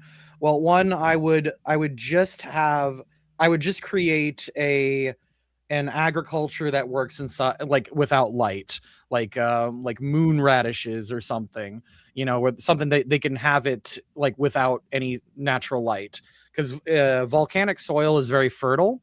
And the only thing you need after that is like photosynthesis. And if you can't do photosynthesis, then you create bioluminescence that creates the photosynthesis. Also, if you're deep in the mountains and if there's creatures in there that are killing you, that's a food source. That's true. They could. I'd be kind of crazy. They just eat orcs or something like that. Because I know goblins also live in the mountains. Not orcs, but like say like these are cave. These are beetles or something. Maybe not cave bears, but like cave rams or something, Yeah. You can't eat like unless your animal species, like dwarves are poison resistance. You cannot eat predators. One of the reasons why we don't sell tiger meat is because they eat meat, and if you eat meat that eats meat, like you actually you are susceptible to like I think mercury poisoning or something like that. It makes sense. Mm-hmm. Let's see. Because someone asked, it was like in a newspaper or something, like, what would a T-Rex taste like? And like that apparently set off this chain reaction to a bunch of scientists, and they finally all get together and they concluded that it would taste gamey, bad, and probably kill you. Because it was a meat eater, so that makes sense. Let's see. I just realized, Stu, that this guy actually found this, so he actually included this, whatever this is, in his video. Like, yes. Is there like a game? I assume it's a game. I assume this is. Hold on, I can go on. It's a Patreon. I'm for certain that's a Patreon game. I couldn't tell you if they made that on RenP or Unity, but I guarantee that that's just one of those visual novel like Patreon slop games. It is pretty funny. He's like, I just realized, oh yeah, apparently he knew about this game and added it into his video. Anyway. If a city is home to a bunch of lusty Argonian maids, you can rest assured that there'll probably be a few. Look, Stu, you're in the game. How do you... I have a full head of hair. That's awesome. Yeah, Stu, we're talking about Stu. You're in the game. Look at Stu creeping in the background back there. Classic Stu. Classic Stu. Tons of Skyrim hanging around. Finally, we have the individual. An Asian baby. Look, Stu, like with face and everything. It's me. Literally me. We have the individual. This is where writers actually get to write characters. And more often than not, when we run into the Planet of the Hats, it's because the writer isn't expressing a character. They're expressing a... It's pretty based to like, okay, we're switching over to like China and to play like some really Chinese music. culture through a character. The character becomes a spokesperson for their people. It's a Hayden Wayne. Thanks for the $10 super chat. Thank you very much. We should appreciate it. It says dwarves have a caste system in DA. Maybe there's a subcaste of hunters who left the mountain. We did see that there are dwarven traders that still trade with the dwarves in the mountain. I guess they can trade with the mountain people, but they can't really leave. I mean, they can't really stay. I think they can't stay, right? Because they have no caste. I think so. It's been a minute since I've played Dragon Age. But I do remember like there's dwarven traders that go back. Yeah. See, but thank you much. Thank you very much. Appreciate it. $10 super chat. Let's see. Thank you very much, Hayden Wayne. But yeah, I remember that part. But man, it's like they have to imagine like a society run entirely on trade. They'd be so easy to conquer. All you gotta do is once they're besieged, they're just done, right? Pretty much, yeah. They're just done if there's like this. If someone cuts off their trade, like okay, time to surrender. Instead of a person in their own right. When you allow a character to develop their own motivations, fears, ambitions, flaws, and worldview, the individual begins to emerge. And in my opinion, this is where writing is at its best. There's a reason audiences tend to remember great characters more than great cultures. A culture being a group of people, it can be really fascinating, but you can actually connect with well-written individuals. One of my favorite examples is Samwell Tarly from Game of Thrones.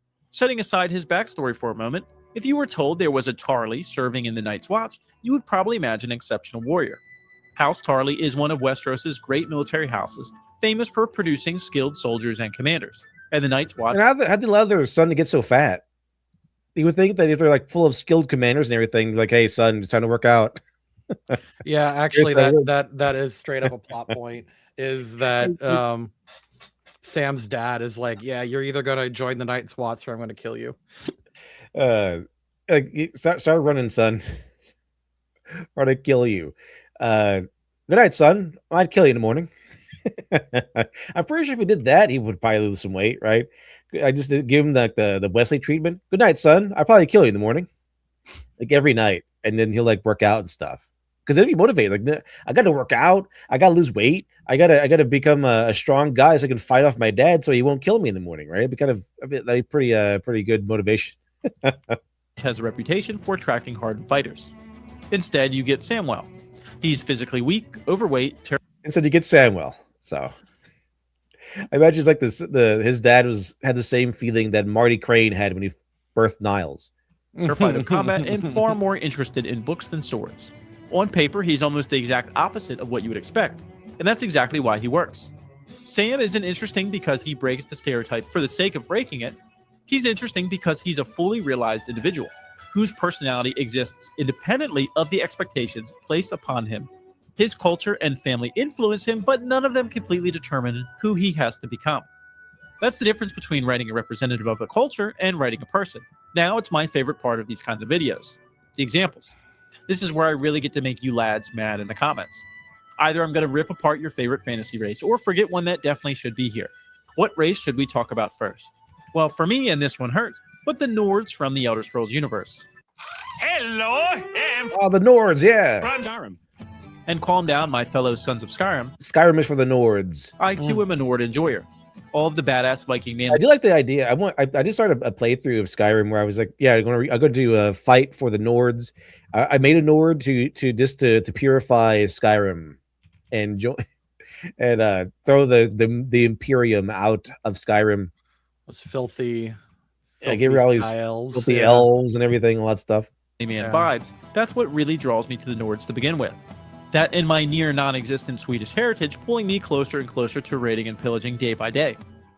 Obviously, the context of this video is races and cultures that are reductive to a fault, and I have to set my biases aside and admit that the Nords fall heavily into this category. Nordic culture is based entirely around strength and honor. Nordic culture is based. All Nords are tough, and those who aren't are looked down upon. The frozen north of Skyrim is home to the Nords for anyone who hasn't played the game. And granted, in a culture like Hayden Wayne, there's the 5 says, also obligatory elves are for breeding. No, son. Elves are for breeding. Base. There's like this the orcish father, like just teaching his son who's like sees an elf and like wants to be nice to the elf. Like, no, son. The elves are for breeding. like this, where you always have the potential to be dragon shouted to death in a duel or killed on the road by one of the million bandits that inhabit I'm tired, boss. Skyrim, you have to be strong. And it doesn't help that only valiant Nords can enter Sovngarde. Actually, it's said by Beridet Jasta, dismemberment, decapitation, or evisceration seem like a small price to pay. Oh, that reminds me. The Rings of Power is funny sometimes because they're so serious and they take themselves so seriously. It's just still funny to me, the whole scene where Galadriel goes to Numenor and they bring her in like, oh, you're the legendary, super awesome, cool Galadriel with the cool hair and probably kaleidoscope eyes if they wanted to do that. Yeah. This is a Mary Sue topic. But the thing is, they bring her in like, okay, we want you to fight we want you to train our new recruits, which of course means sparring. Like that's something when they think training, they just mean sparring in the modern day because the writers have no idea what training entails. He's like, do you have any tips, oh famous legendary soldier Galadriel, on how to kill orcs? And she's like, yes, you stab him. Damn. Yeah, helpful. When I saw that, it reminds me of like that one thing from from Team 4-Star, where like I got it, guys. I know how to beat him. We have to punch him really hard. You got to punch him really hard. It's like something my dad would say. And what about that time you've never beaten him? Shut up.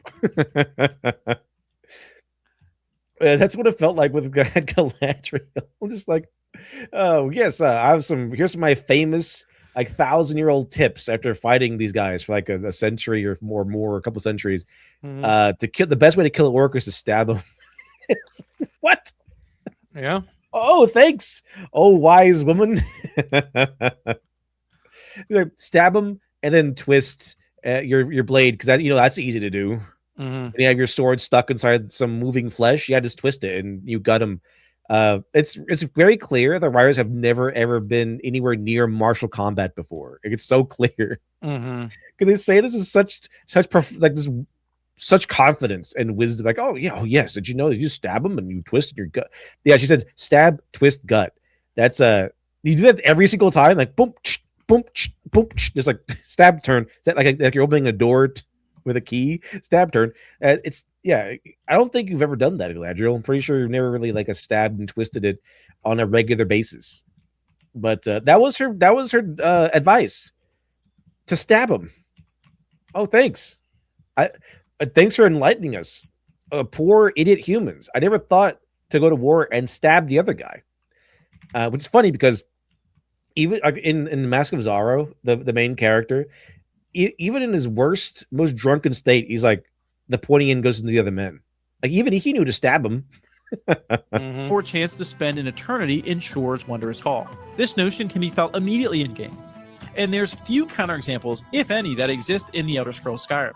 All of that said, I will also be fair to the Nords. Firstly, a lot of races in It's a Rammstein song, but like in medieval. Mhm. It's Du Hast, I think. It's Du Hast, but That's funny. but like a medieval like a rendition, I guess. Tamriel suffer this problem. The Khajiit and the High Elves, and even the Red Guards, to name a few others. More on them later. And this also seems more like a limitation of video games.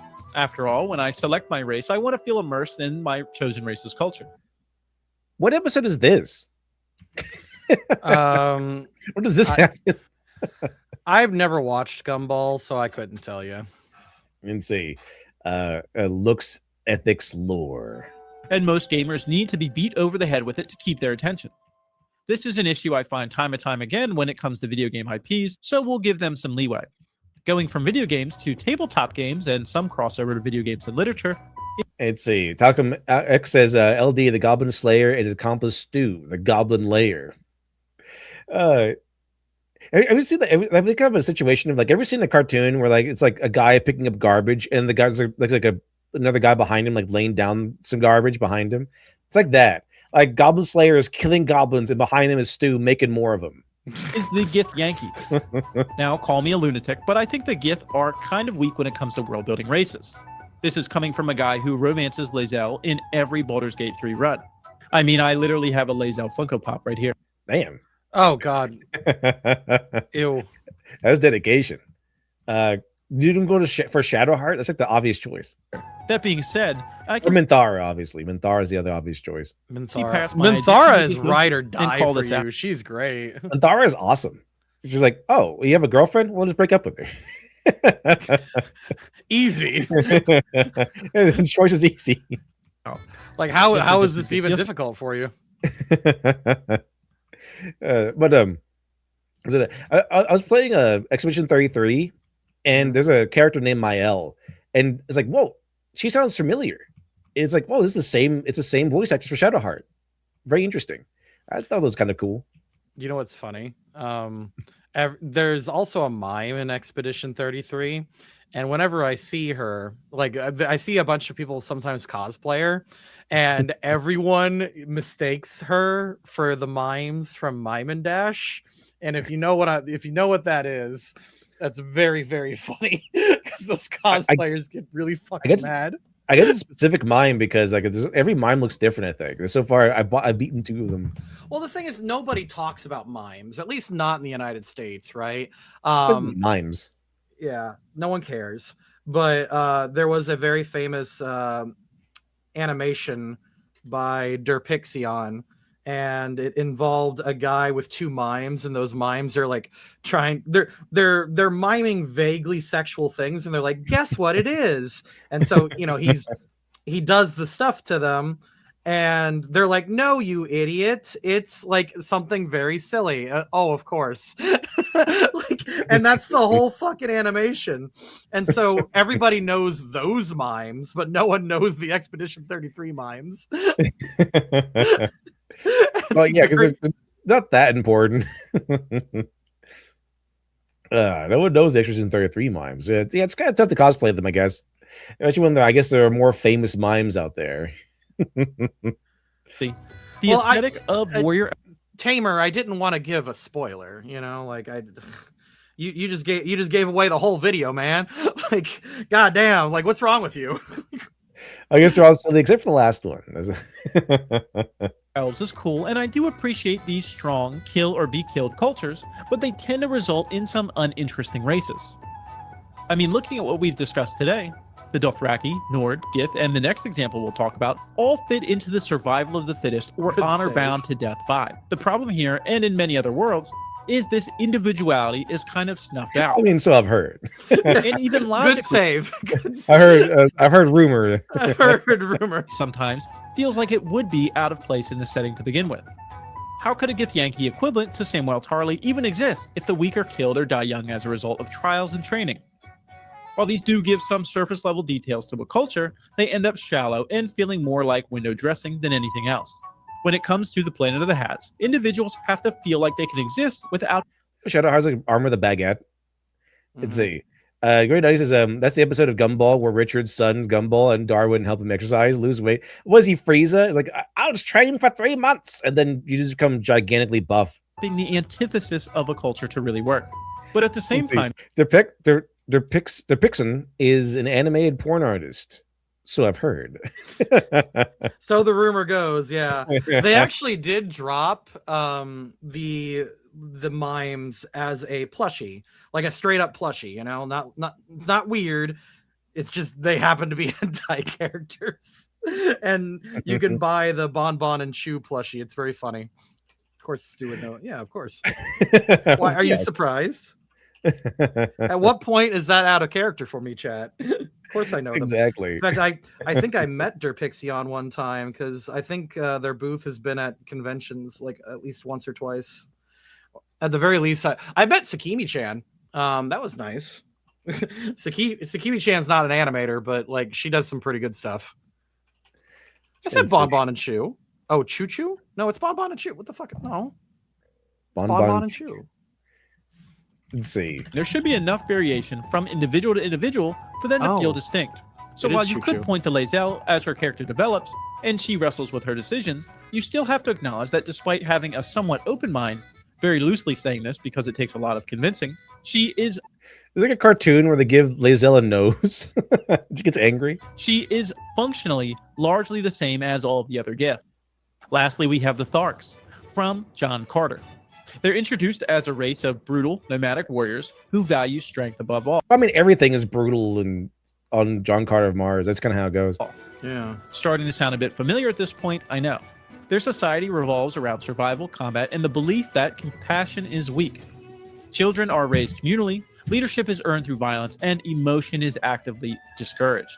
While the film does introduce Tars Tarkas as a more compassionate and conflicted individual, he stands out precisely because he's the exception rather than the rule. We rarely see Thark merchants, artists, philosophers, or ordinary citizens simply living their lives. Instead, nearly every Thark reinforces the same cultural identity, reducing what Because like in John Carter of Mars, we don't really care about seeing people live their lives. We kind of care about the brutality and the fighting. It's kind of how it goes. could have been a rich civilization into a single defining stereotype, the stoic warrior race.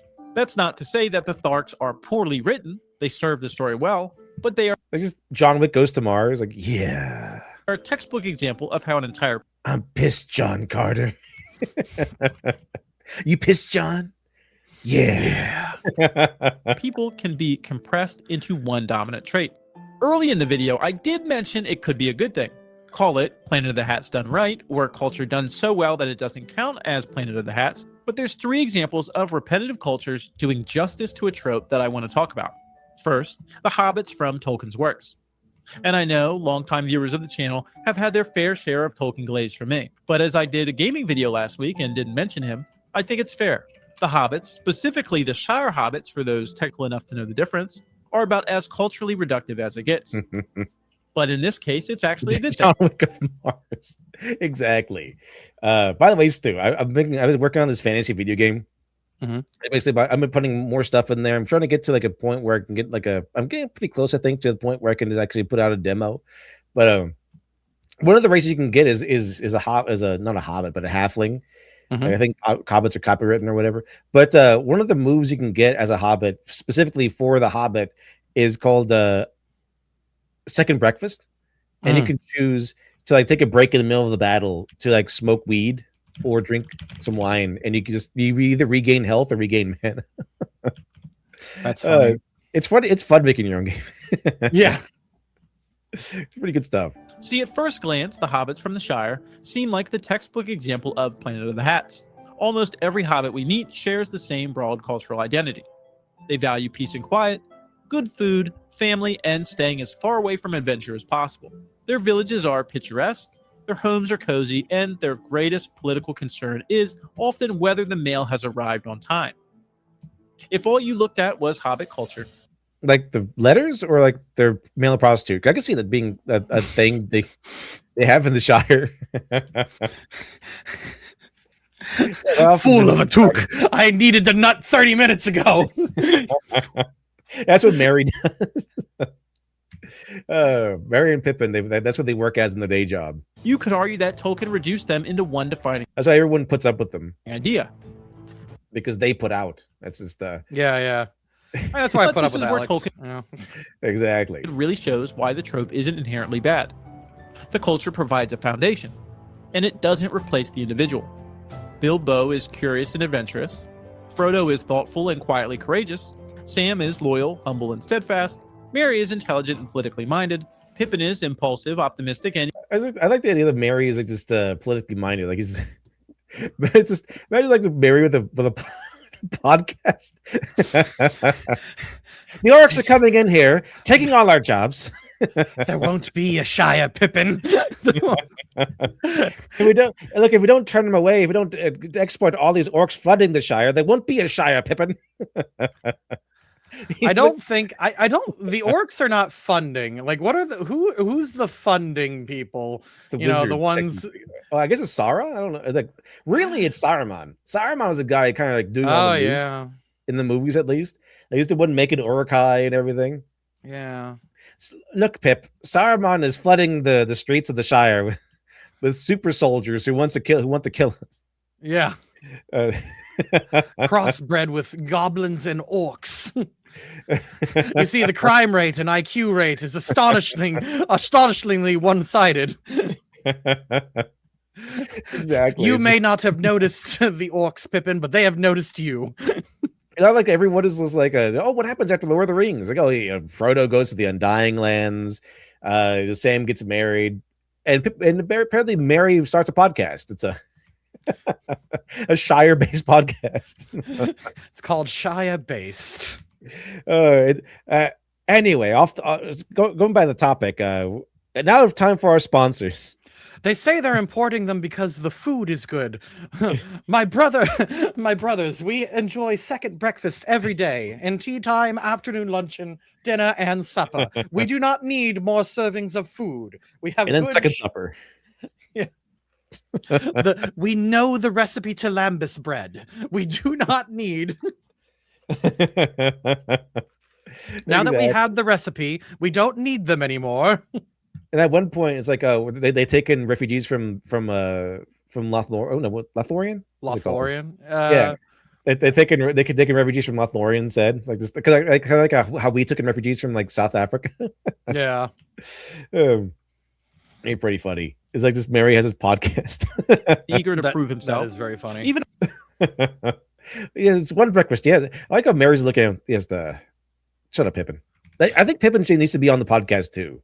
But Pippin obviously is like the bleeding heart. You know, he's like this. Oh, we got to let them in, Mary. We got to let them all in and do whatever they want to us. I think I'm Pippin in this context, and you're Mary. I think you're the more serious-minded one, and I'm the fucking clown that comes in and rings the bell about the Jews once in a while, and then I leave for like a week. It's like, guess what, guys? Guess who's at it again? And then I leave. And I come back in a few weeks. And then, I guess Pippin would come in and say, "Hey, guess what, Mary? I guess the male prostitute I had last night was." I The mail arrived on time. That means it's working, Pip. The mail arrived on time. You wouldn't believe it. I ordered a genuine Hobbiton like prostitute, and guess what showed up? A filthy orc, a filthy fucking orc, claiming that because their parents had them while in the Shire, that they belonged to Hobbiton. And they were here illegally, Mary. They think they're as much of a took as I. They had anchor orc here. Now they just stay here. Mm-hmm.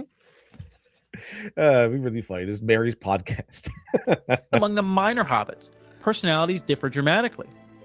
The Gaffer is practical and stubborn. Lobela Sackville Baggins is proud and abrasive. Farmer Maggot is gruff but honorable. Yes, they all come from essentially the same culture, yet none of them feel interchangeable.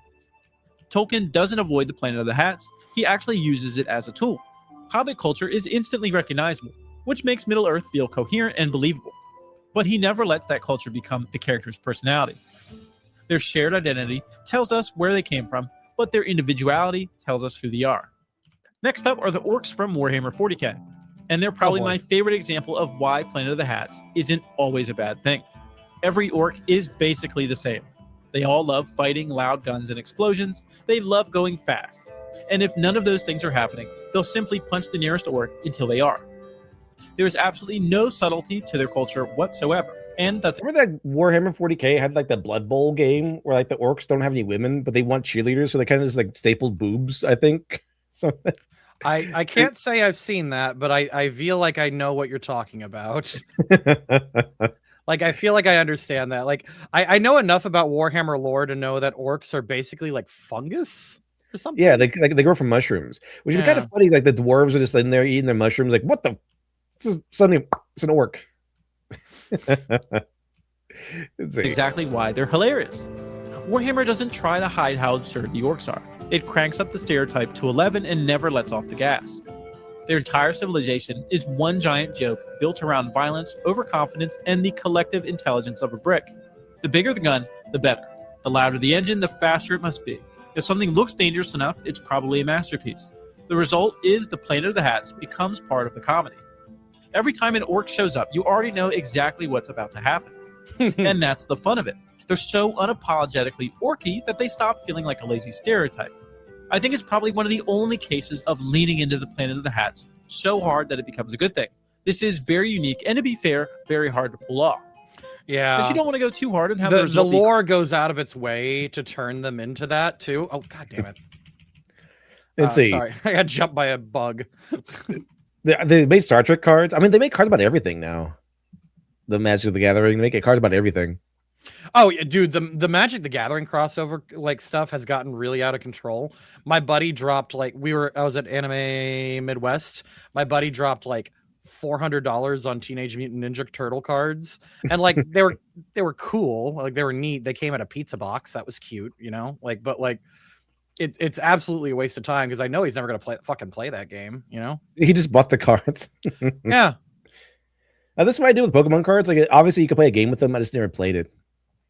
Oh, I played. I bought. I remember one year I wanted to get into it because I was getting tired of Yu-Gi-Oh, and I bought the Champions deck for that year. And like high level Pokemon, it's kind of cool. It's pretty good.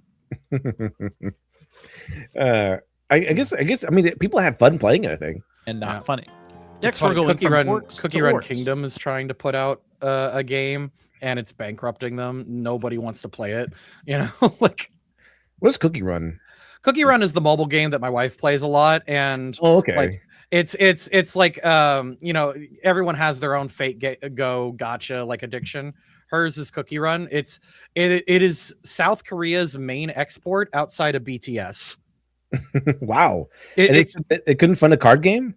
Yeah, like it's crazy. I don't know what they're doing with their money. It's like I'm sure it's taxed to hell because there's a running joke.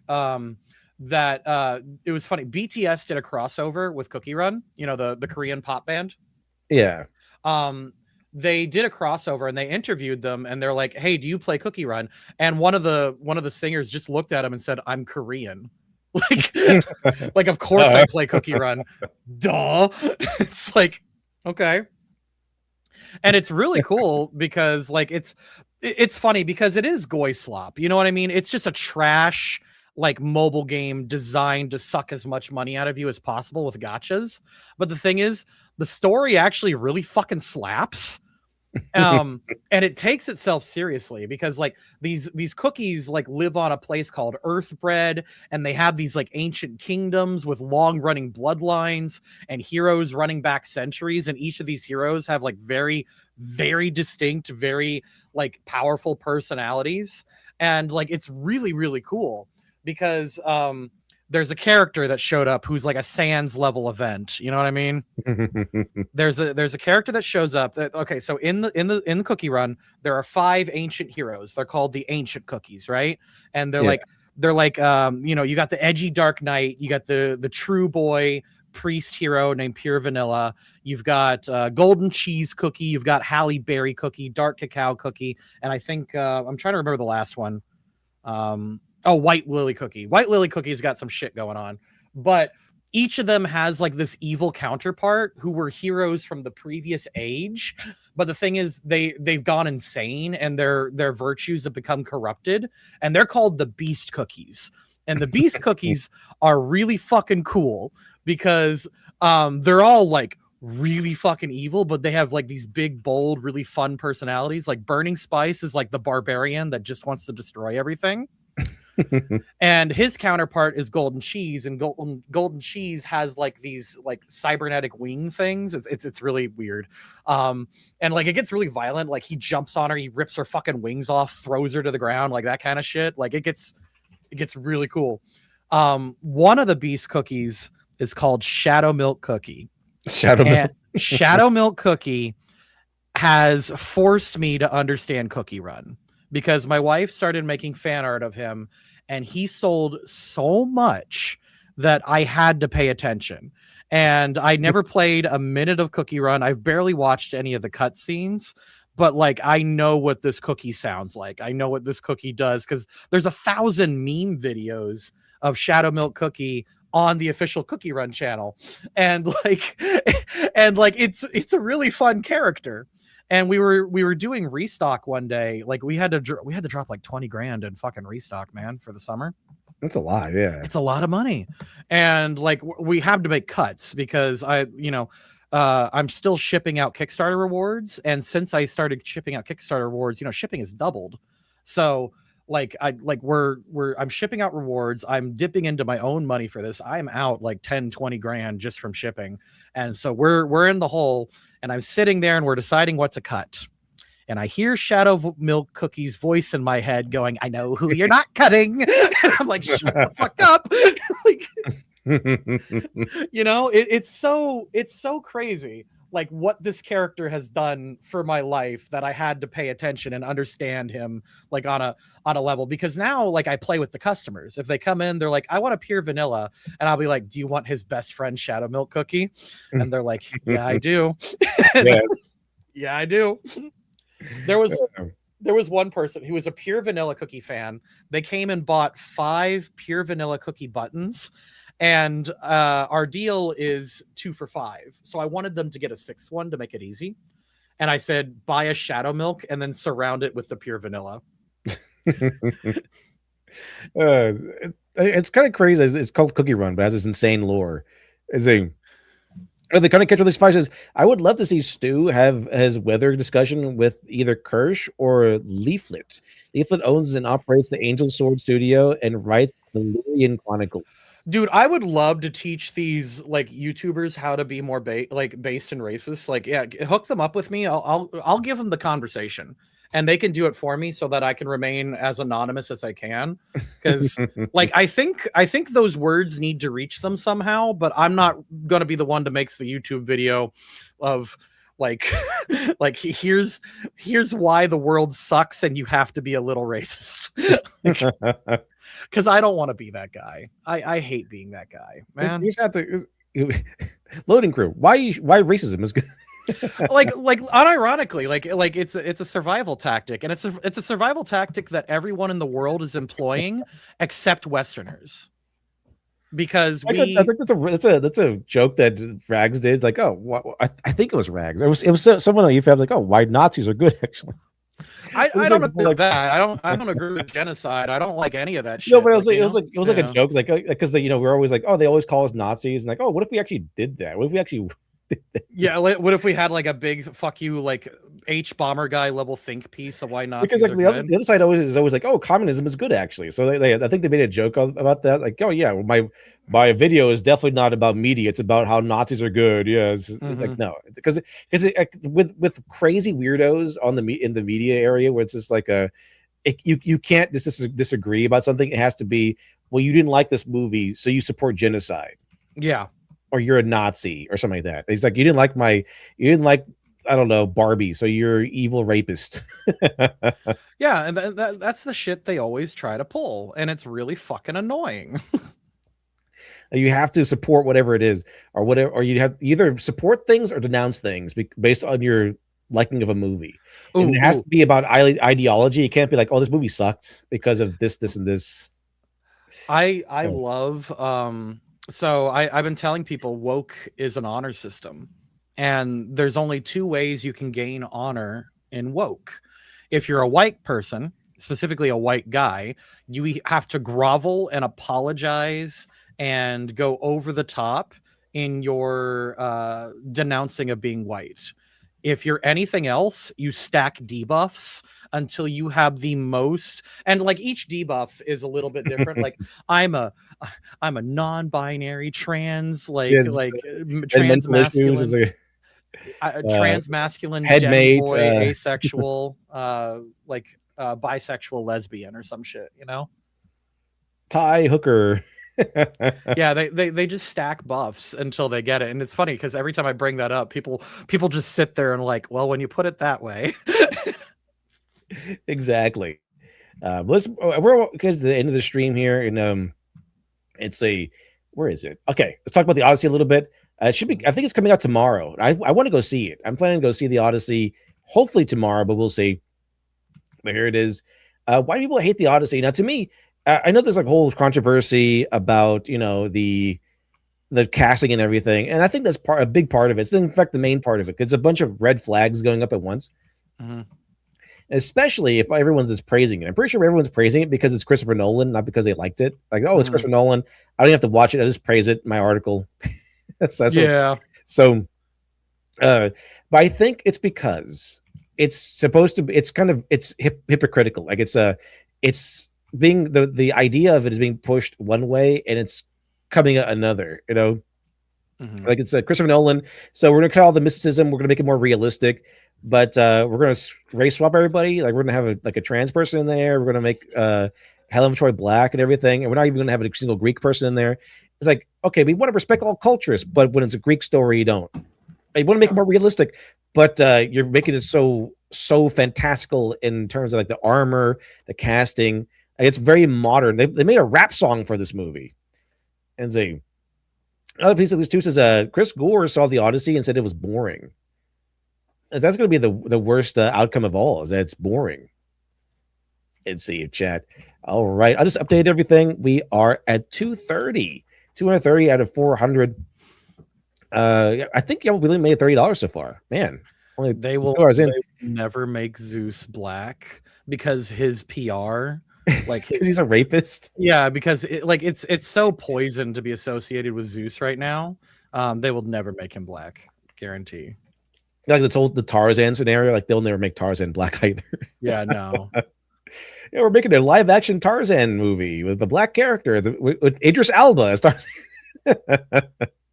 That would be surprising. They just do a live action remake of Disney's Tarzan with the black guy's Tarzan. I don't think they would do that. Pretty sure they wouldn't. So according to Ghost, that's an interesting take. Let's see. I saw the Odyssey. How does everyone seeing it already? According to him, he's got an answer for that. Let's see. All right. So my buddy works at a theater and got me into an after-hour screening.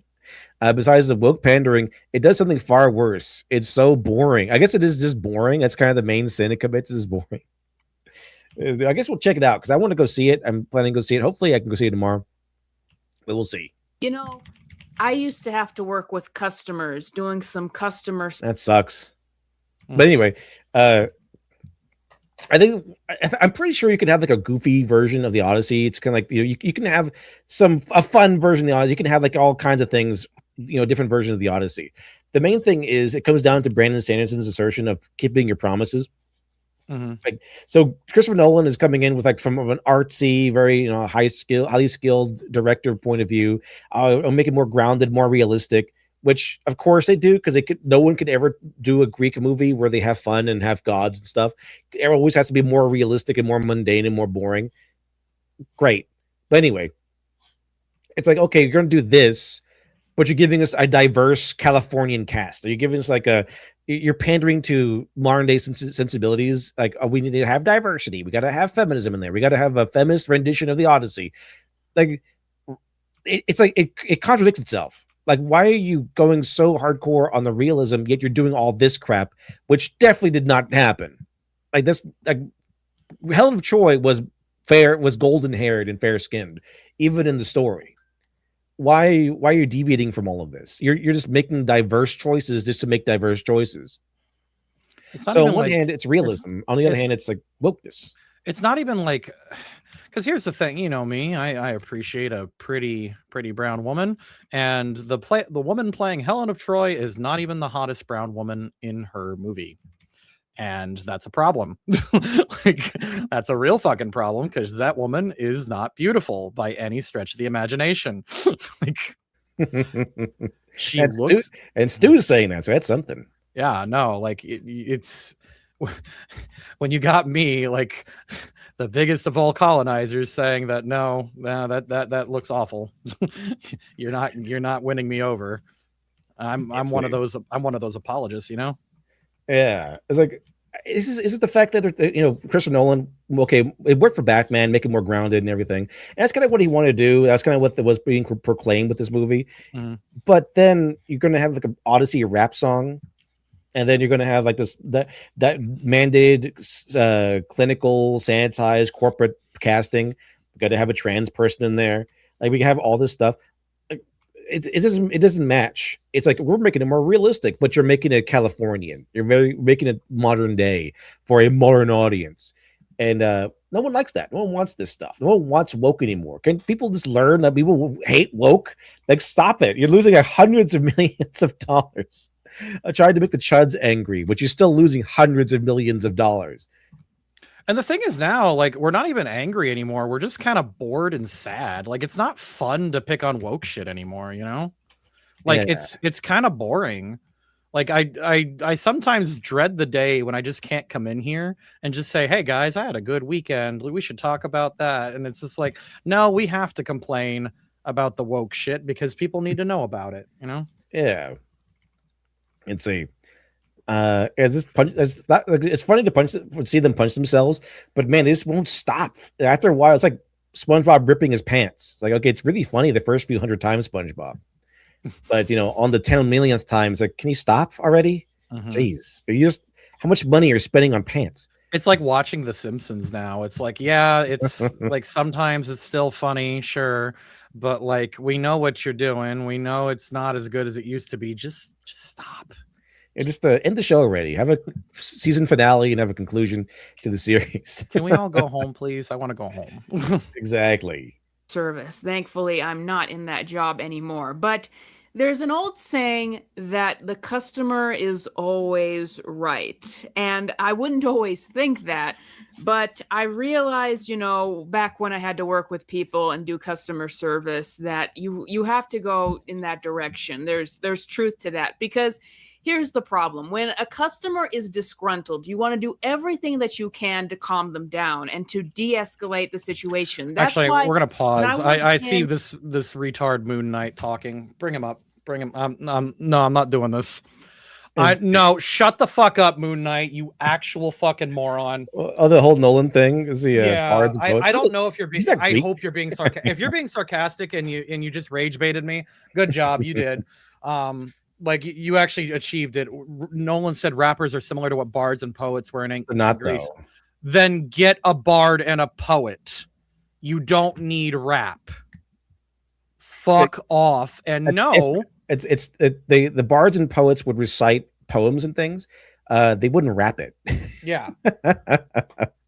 He It's ain't being different. sarcastic. He's being a troll. Like, yeah, no, he is. He totally is. It's just I'm seeing that all the time. And if you did, good job. You did bait me. You got me a little tilted, but like, no, it's not the same thing. I think he is now. I think he actually did. Yeah. Let's see. Rappers are the modern and poets. That's what Nolan said. Okay, cool. No, you got me. Fuck. God damn it, Moon Knight. Yeah, he got me good. Well done.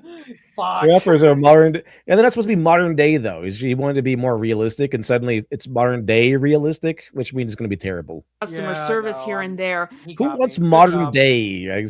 Yeah, let me go see. I want to go see Odysseus make his coffee at Starbucks. Yeah, he Whenever someone was baited the shit out of me. God damn it. That's what I get for playing Resident Evil while playing this while on the show. Educate yourself, Stu. I got debated. Damn it. frustrated or really, really upset, I would never make them feel like it was their fault. Even if it was, I would always be like, oh, here's the problem. It's totally our fault. I would either make it sound like it was our fault or that it was nobody's fault. I would never make the customer feel like it was their fault. Why? Because I knew that if I go for it and if I make it sound like, well, you did this wrong, this is your fault, and your frustration is coming from something you did, I knew if I antagonized a customer like that, not trying to, but if I made them feel antagonized, if I pointed out that they are the problem here, that is going to agitate them even more. So, handling customer service, it's always trying to calm them down. It's not their fault. Here's the problem. Like here, we're going to fix it. So that's the point I want to get at this video. Hello, everyone. Jester Bell, aka Female Frodo Baggins, is back, and we are on the Nolan Odyssey destruction train here as the PR just keeps getting worse and worse over this film. Now, but by the way, just a little insert here. My second channel, Jester Bell Productions, where I'm going to be doing creative work and practicing on little things, is live now. Thank you guys so much. 3,300 views on my very first video. It's just a little flash animation that I made to practice. And there's going to be more stuff and more cinematic stuff. Trust me, there's going to be more cinematic stuff than the first one coming out on there. It's all for me to practice. Once again, thank you guys for supporting that. That's how I made this.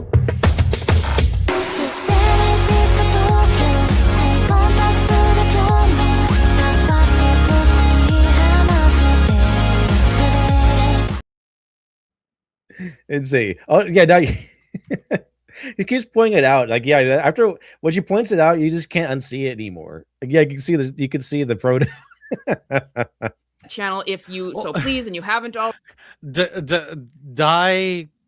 Kyrie. There's one artist who's basically like, pull up your pants, stop shooting each other, go to church, read a book, and no one knows about him. It's really fun. Have you seen that meme? It's like, yeah, I have lots of black friends, and the black friend is basically that reverend that's Uncle Ruckus. Like, oh, yeah. You know that guy? I remember that. It's good meme. Ready? Thank you for all of that. Now, you see, that is me being gracious to the people who all, chipped in and who clicked on my latest short film and who gave it some feedback and who want to. The Greek gods were not African, though. They were Greek. Who cares about Ethiopians? This is a Greek story. Support me going forward. And you guys, you are the reason why this channel exists. And you are the reason why my second channel exists. And you are the reason why Halo is back. Yeah, this is Halo's back. Halo got through ran through an era. It really, I don't know why they switched to a whole new enemy. It's like you fought the Covenant, and you fought the Flood, right? And then there's like a whole new enemy you had to fight in like Halo something. One of the later ones. Like, who's this guy? And the only way you could know who the guy was if you read all the lore and books and stuff. I don't know who this guy is. Mm-hmm. I have the opportunity to continue to practice my filmmaking and get better and better as I go along. That is how you need to treat your audience. Your audience as a creator, whether you're a person who does commentary or who does filmmaking or is trying to do both as I'm doing, they are the reason that you exist. And you need to always be gracious and respectful of that. And when there's backlash, because there will be times when you get backlash. There will be times when you make something that isn't great. There will be times when you make something that really rubs people the wrong way. The way to de-escalate backlash, and you always would want to de-escalate backlash. Yeah, just don't make the backlash in the first place by blaming your entire audience. Mm-hmm. It hasn't worked out yet. Like blaming your entire audience and saying, "Oh, you're just a bunch of 40-year-old white men" or whatever, like Kathleen Kennedy did or something, right? And pretty much every woman who's been into an interview when they have to start a movie, this is not for white men. It's not for white men. It's not for white men. It's not for white men. I keep saying this over and over and over again. It has yet to work out. Yeah, it has yet to work out. Like once. It's like, yeah, we don't want white men here. It's like, oh no, where'd all the white men go? It's like, well, you told us no, thank you, and we were like, okay, cool. It's a plus Greek referred to some Asians as Ethiopians. So yeah, this Greek is, I mean, black, but it's like you can say Africans, but they could be from Egypt, and the Egyptians were Ptolemaic and were not black. They were not. Strictly speaking, Elon Musk is African American. Elon Musk is African, so it's because they're from Africa. Does that mean they are black? Also, it's a Greek story. Like just because I have to have like a like if there's like an African story, like white people exist in the story of Shaka Zulu, so I can cast everyone as white then, right? Shaka Zulu is not white because white people are in it. So is never to continue to antagonize the audience or make it feel like it's their fault for having certain criticisms. And I wish that Abrosione. It was Brie Larson. It was Brie Larson. It was Kathleen Kennedy also said that. Something that we're not making this for 50-year-old white men or whatever. Yeah. And I think the Supergirl actress did it too. Like they're all and then Rachel Zegler, they all do this. Like every woman they interview, they always have to attack white men and Christians and all that stuff. And it has yet to work out. It has yet to work out. Christopher Nolan had remembered that for the Odyssey, because once again, this movie comes out in a week now, and he has addressed the backlash to this movie. And if it's a fairy tale, then I don't have to have any diversity at all. I can take. Who cares about the realism of it? I don't have to have any diversity at all in Shaka Zulu. I can make my own version of it. I can make my own version of the Odyssey. I mean, it's just it's so the Odyssey is a fairy tale and it's a Greek fairy tale. Yeah, it's yep, and it's so fucking annoying too because it's really like House of the Dragon is so good right now. It's actually like really engaging because I tell people treat it as if it's the awesome. fantasy. Yeah, it's basically fantasy and Bill and Hillary Clinton becoming president. So it's really good because Bill and Hill, despite being evil, were really interesting. So like I like watching them become fantasy president. But it's really fucking distracting when like the high towers and their maesters are like the head maester is like this really really dark African guy. Like, it was like, what are you doing here? Like, how did you get that position? There's no way like Westeros would put you in that position, Yeah. But it's funny because like it's taking itself so serious. That's kind of what a comedy comes from. It's like it's so serious. But I think the real reason why people don't like Nolan's Odyssey or having a negative reaction to it even before it comes out is because it gives you one promise and then breaks that promise. Right? If they made like a comedic, it was like sold to you as this really strange, over top comedic overaction version of it. I think people will be fine with it. But it's like supposed to be Nolan. He wants to be grounded. We're going to make like a modern version for modern audiences. Like no one wants that. No one wants that. It's dumb. Like people are tired of the modern audience stuff. People are tired of saying, "Oh, it's going to be more realistic," and then you get there and it's full of fantastical stuff. Just not like the fun fantastical stuff. So that's why. Like if they made like the Wiz version of the Odyssey, I don't think anyone would bat an eye because it's supposed to be like all black. It's supposed to be in that case. So it doesn't really matter. But the main characters, if you want to go realistic, the main characters of the Odyssey are all Greek and Greek gods. So they should all be Greeks, the main characters. Central casting. And there's the only trans character really should be, what's his name? Telemachus? Or what's that guy's name? Telemachus. The guy who changes between genders. Oh. The seer. What's his name? Telemachus is what's his name? The seer guy. Guy's name. Yeah, I think I know what you're saying. It's not Telemachus. Telemachus is kind of Tiresias. Yeah. Tiresias. I was like, what was his name again? Yes, Tiresias is the guy that was like a prophet, but he could switch between male and female. So if you wanted a character to be trans, it would be that guy, if anything. Let's see. The only way this suffices is that Megatron said the Odyssey is real. Megatron? Homer added gods and monsters to it. They found out there was a Troy. So I think that was real. So it's no different than telling a story of World War II, but add zombies to it, which is cool. But yeah, it's just they could easily have had Elliot Page play Tiresias. I mean, that would have been interesting if they had to. But they could even have the female Elliot Page and like the Ellen Page thing. That would actually be kind of neat. That'd be super neat. Like just for a day, like or whatever. Oh, If you had to have a trans actor in there, it's like, okay, you can play Tiresias. That's really cool. It's- Here's the thing. I don't even care that the actors are trans or whatever the hell. Like, no one gives a shit, really. The problem is like when you sit there and you have to pretend, oh, here's a mighty Greek warrior, and it's like a tiny little Ellen Page, or is that? I don't think so. Yeah, it doesn't work, or Elliot Page, or whatever the fuck they're going by. It doesn't work.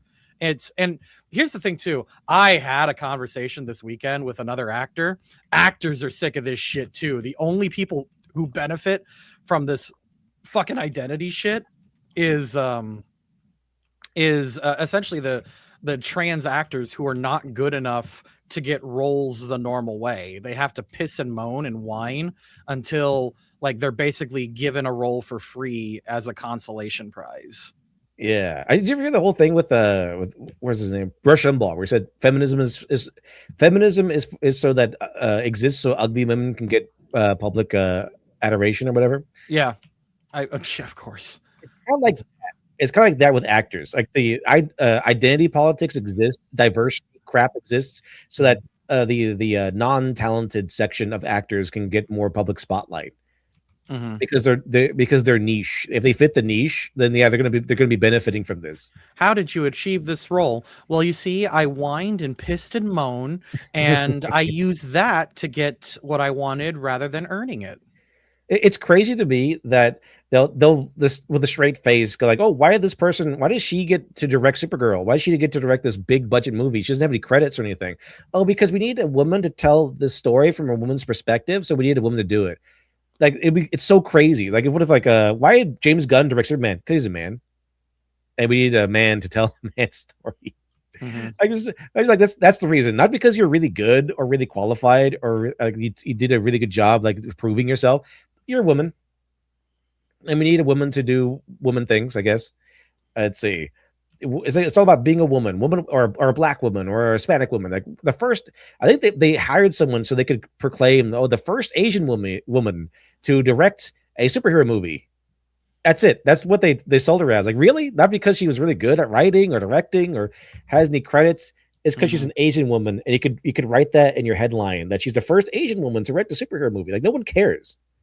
How does that benefit anyone at all? It's like, how good is she? The reason why James Gunn got to his position is because he did really well with Suicide Squad and Guardians of the Galaxy. Like, he proved himself first. Like, he didn't get the job because he's a white man. We hired James Gunn because he's a man, and we need a man to direct this man movie. That's insane. Like, it's insane when you take it off the course of women and put it over towards men. Like, we need a man to do this man movie. It's a Golden Movie too says Metatron freaking out. Yes, the Megatron said that. That's pretty based. Yeah, Metatron. He's one of the like historical YouTubers. I like him a lot. I think I streamed with him on Shads one time, but it's like, no, I didn't know Megatron did that in the show. That's pretty cool. Megatron.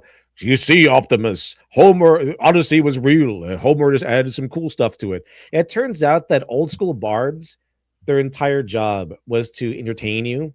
Mm-hmm. So they might take a historical event and then, lo and behold, do the opposite of what they do now and put fantastical fun stuff in there instead of smugly taking it all out, thinking that they're geniuses because I made it less fun and more boring. I'm a genius. Awesome. So, they wanted to give you a good time instead of today where it's like, haha, I took away your good time. Look how much of a genius I am, which seems to be the prevalent mentality in Hollywood today. Let's see. Got even worse. First, there was an interview where he was doing a sit down with Tom Holland, and the person was asking them about the modern dialogue in the film. And I was surprised to see Tom Holland use the same answer for this film as I've seen from every post on Twitter, trying to snipe at people for having criticisms with the dialogue in this film. The language as well is very modern. It's a very contemporary, easy to access way of speaking. I mean, you say dad rather than father. Sure. I mean, what's the thinking behind that? Because I wouldn't have even said. Because the dialogue was written by like a college freshman or something. That's what it feels like. Like a college freshman could do that. a high schooler would do that. Oh, hey, Dad. I could see that being a case. Like, oh, here's a high school or college level rendition of the Odyssey for a stage play. Okay, yeah. That would work there because this is written by young kids or just younger people for younger people. But when you have like a big gigantic production from Christopher Nolan, that's weird. It's strange.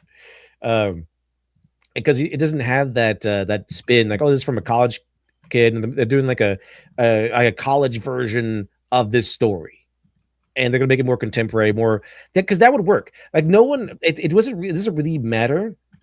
It's not really the issue of how they're producing the Odyssey. The issue is we were promised one thing. They said they're focused on one aspect of it, and we're given another. Like we're trying to make a really good, faithful rendition of the Odyssey that's more grounded and realistic. Okay, then why do you have rap songs and stuff in there?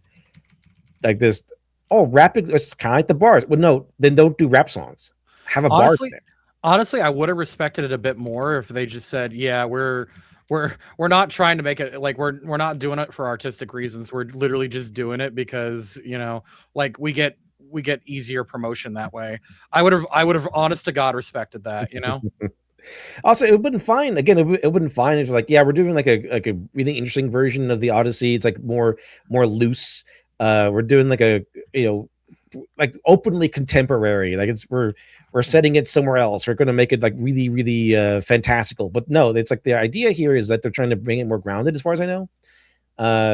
More, but also more for the modern audience. And it's like grounded for the modern audience to be accessible to the modern audience. Not because we're trying to do a new spin on it in terms of its construction. Like we're doing the Wiz, which is the all black version of Wizard of Oz. Like people will like that. People would be like, okay, this is an interesting new way on, like a reimagining. That's what it is. Reimagining, like Tim Burton did with Planet of the Apes and stuff, and Alice in Wonderland, which sucked. But like we're reimagining the Odyssey. Like they kind of portrayed it as a reimagining. That where it was clearly a little bit different, very or noticeably different than us trying to just do the Odyssey again, then I think people will be more accepting. Let's see. Christophorus says every time LD says "let's see," I hear "end scene." Does anyone else hear? I lost my mind. End scene. That sounds pretty funny. Thank you much, Christophorus. Thank you much. Appreciate it. Let's see. Spaceships Vampire says, oh, right. I also need to add the part at the end of my story where me and the princess ride off into the sunset. I never tell anyone what happened next. I mean, you could. That's you could. funny. You definitely could. Let's see your chat. Father back in the day would have been Greek, so it's no less correct. Now, Tom Holland, this must Really have trying been to dance such around all these decisions. They're just try so hard to justify all these decisions, even though the real reason is because they want to be they want to poke fun at it and deconstruct it and stuff like that. They want to tear it down a little bit. We know the real reason they're doing all this. They want to tear down one of the iconic stories of Western civilization, and for woke reasons. I guess what it feels like to me. I guess I have to watch the movie when it comes out tomorrow, but at least in the marketing and the interviews, that's what it feels like. That's the attitude they seem to be taking.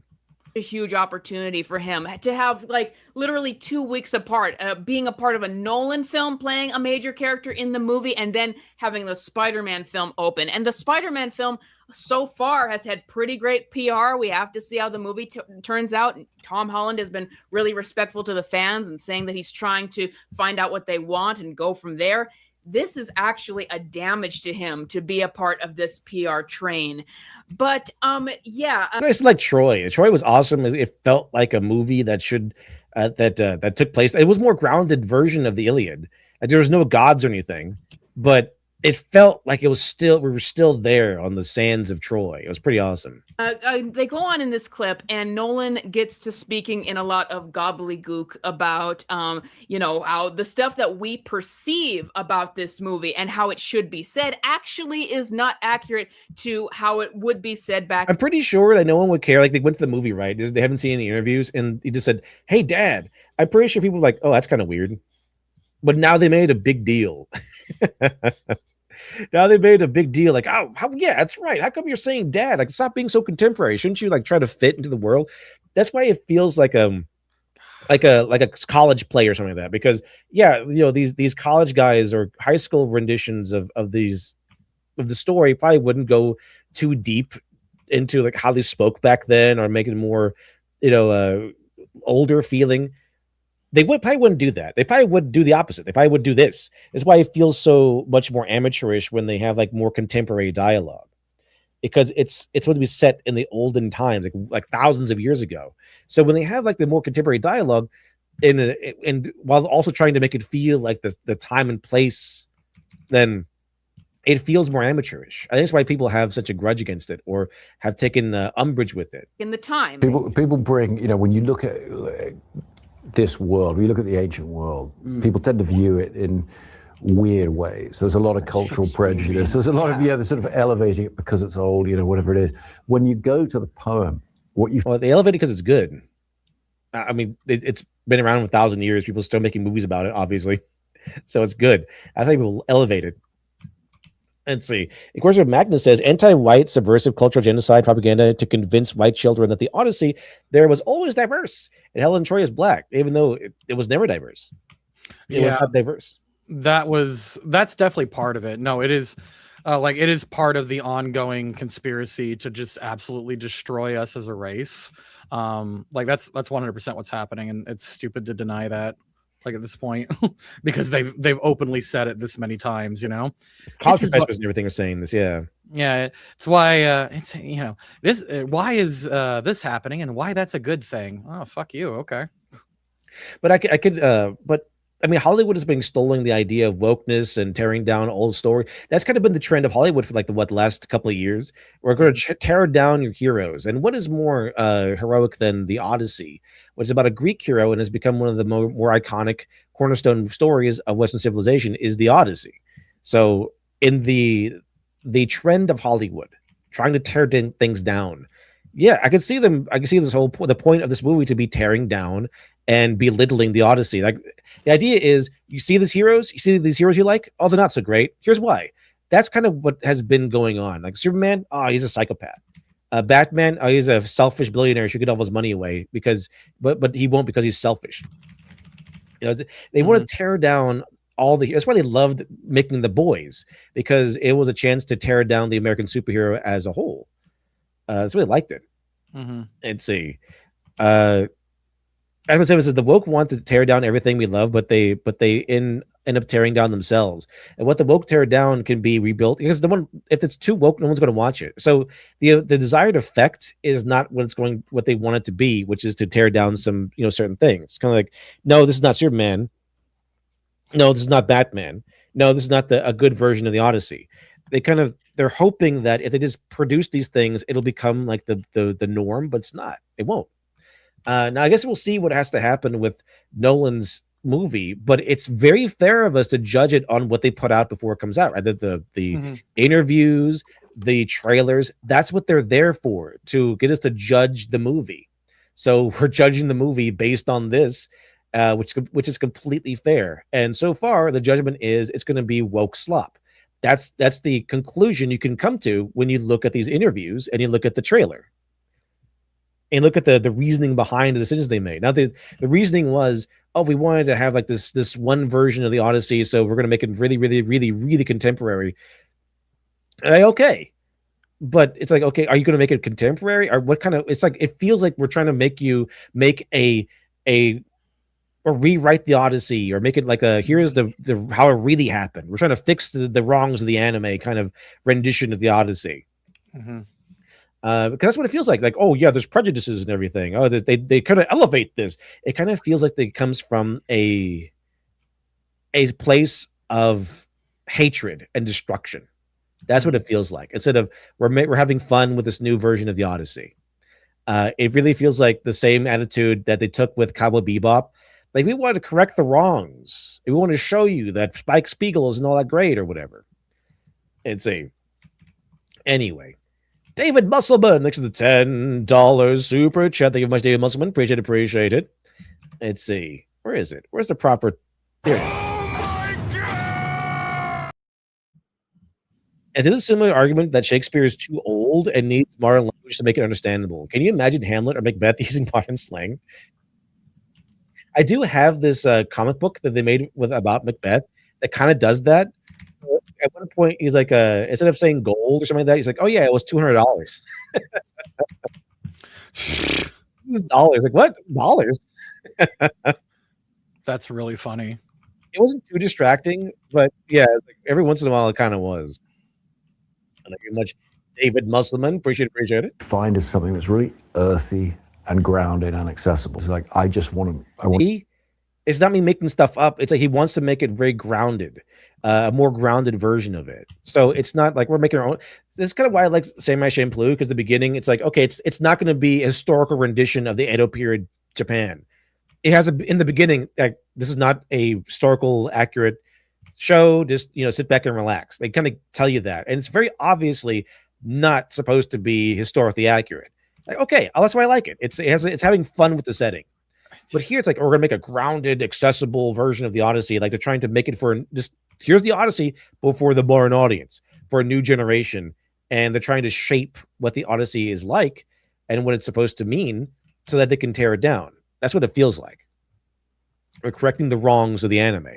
Center it on that and make it feel very fresh for modern audiences. And it hurts. Like it does. Shot to the leg. It's like, stop making things for modern audiences. All right, modern audiences don't exist. It doesn't exist. They don't show up. Right, stop making things for them. Do away with some of those assumptions. The modern audience is just the guys on Blue Sky. They don't have any money. That aren't based on anything logical. They're just, as I say, cultural prejudices or things over time. Essentially, our perception of how the past should sound and, how we would translate ancient Greek is actually not accurate. And we have this idea in our heads that, it should sound grandiose in some kind of way when that's not how it would sound to the people back then. And that's why I get... This is kind of where we get the social disconnection. Like, we all the arguments, a lot of these arguments is what the decisions are, is based on, we're making it more realistic for contemporary audiences. Like, of course, not going to all sound like a Shakespearean play. They're going to sound, contemporary for the time. So they're making the language contemporary to today to kind of like parallel how they would speak if translated into today. Like, oh, it's going to be that level of realistic, that level of grounded. But then you have like rap songs and stuff. It's like, okay, all right then. Also, even if it took like him 10 years to get back home, it's like, a lot of the heart and soul and stories of the Odyssey come from the fantastical elements. Like, that's what made it so interesting. I don't know why you would want to take those out. Honest to God, the best interpretation of the Odyssey I've experienced in a long time is Epic the Musical. Yeah, see, the musical takes like liberties and everything, but it's fun. Like, it tells you what it is. It does everything that the woke shit thinks that it's doing, where like they'll hire a black actor, like Zeus is sung by a black man, right? But like, that's because his voice is fucking amazing. They didn't hire him because he's black. It's because his voice works. Also, that's not woke, because they would have hired a Greek guy to voice. Right? Yeah, exactly. And on top of that, like Get in the Water, Ruthlessness, Monster, like all these songs are incredible because it leans into like what Odysseus is going through, both through the fantastical and the personal elements. Like Monster is kind of the song that woke me up, chat. I'm not fucking joking, because like the whole point of that song is, what if I'm the monster who's damaged us every time I've caved to guilt and been merciful? That's what Poseidon was trying to tell him. Ruthlessness is mercy upon ourselves. And every time that Odysseus is nice to an enemy, like he loses men, or like they get delayed, or shit happens. And like, does what was it like? Oh god, I love this. Is like, does the Cyclops lose? Like, just. Hold on, let me see if I can find the lyrics again. Hold on. And see, I said to start from I slept in, start from the beginning. All right, let's go back. Yes, the idea behind this is, he's trying to really, really adapt it to how modern audiences would hear it in our current language. That's the entire mindset behind it, that we have a false perception of how it was in the past and how things would translate. And that's why they're changing it. Now, I'm going to go back to the same thing that everyone has said online for this entire thing. If you're going to change the dialogue and have them say dad or daddy, then why not say, hey, bro, what's the problem, bro? Or anything like that. Like, you have to understand that there is reasons why we have certain translations and things of the past. You know, you can say, well, you can go to the extreme and say, well, if we really want to be accurate, it would be an ancient Greek. Yeah, but the thing is, we need to find some kind of balance. On the one hand, we can't have it in ancient Greek, or no one or most people would not be able to understand it. But on the other hand, you can't just say that anything modern goes with this movie, or you're going to kill the immersion. Like, you can't have a Mercedes-Benz, you know, you can't have Odysseus drive a Mercedes-Benz, you know, to get from Circe back to his hometown. Yeah, you can. It's a fairy tale. You can do whatever you want. With Nolan's Odyssey, there is going to be certain dialogue. You could accept dragons, but you can't accept the Mercedes-Benz, you bigot. Yeah, you bigot, exactly. You can accept dragons, but not black people, or was it no disabled people? But you can accept wheelchairs in that fantasy. Like, shut up. Get out of here. Us out of it. We want to understand it, but at a certain point, if you get too modern with it, it's going to break our immersion. We're not going to be able to buy that it's of a certain time. Nolan criticized audiences for having this idea that, you know, old English gives it more of this grandiose sound to it, and that gives us this perception of this time that isn't true, which is, by the way, everything about this is going to the Emily Wilson version. Everything. The modern dialogue is from the Emily Wilson version. Her attempt to deconstruct things and strip away the mythology is all from the Emily Wilson version. That's what he's pulling from. My point here is that there's certain things that, while they're not entirely accurate to how things would have been spoken back then, they give us the illusion in terms we can understand of this coming from an old. So I think everyone is tired of the whole contemporary thing. Like, oh, they speak like they would today, because that has been ruined. They say that, oh, we're trying to make it more parallel today, as if it's some sort of smart move. But really, it's because they have no idea how to write anything else but Californian dialogue from a coffee shop. Yeah. They have no idea. So they try to wrap it up as if, oh, we're doing a really smart, genius thing. But no, they're not actually at all. They don't know how to write. They don't know how to write any other way. Time. The problem with Tom Holland and Robert Pattinson were using words like dad or daddy that weren't even invented back then.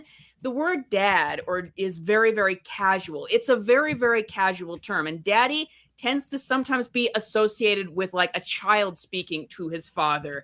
Like, father has more of a weight to it. If you're the son of a king, you should be, especially when you're addressing or talking about him in front of others, you should probably use the word father. I mean, there's so many languages that have different like phrases, right? Like I know in Spanish there's a difference between an informal and a formal.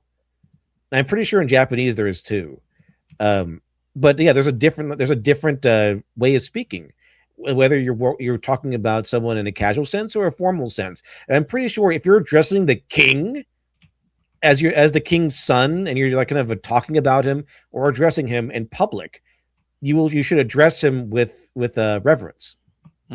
So it's like, my dad. No, you don't say dad. You would say the king or my father. You know, something. That's why people kind of tend to do that in these movies, because they're usually about like kings and lords and stuff like that. So if they're talking about people, important people, people in positions of rulership to other people, then you want to be respectful. Yeah, it's funny too, because even Epic the musical fucking understood this, because like when they did it in the musical, there was a point where one of the suitors said, like, I'll teach you all the lessons your daddy never could. It was not meant to be like, that was meant to be an insulting thing for him to say. You say daddy as an insult because it's like, oh, you're belittling him. Yeah. It's like, oh, you missed your daddy? Well, fuck you, Telemachus. Fuck you. Like, I'm gonna bang your mom. Like sit down, son. Yeah. Gonna make her call me daddy, like that kind of shit. Okay, you know? Using the word dad, okay, but that's not what he would say.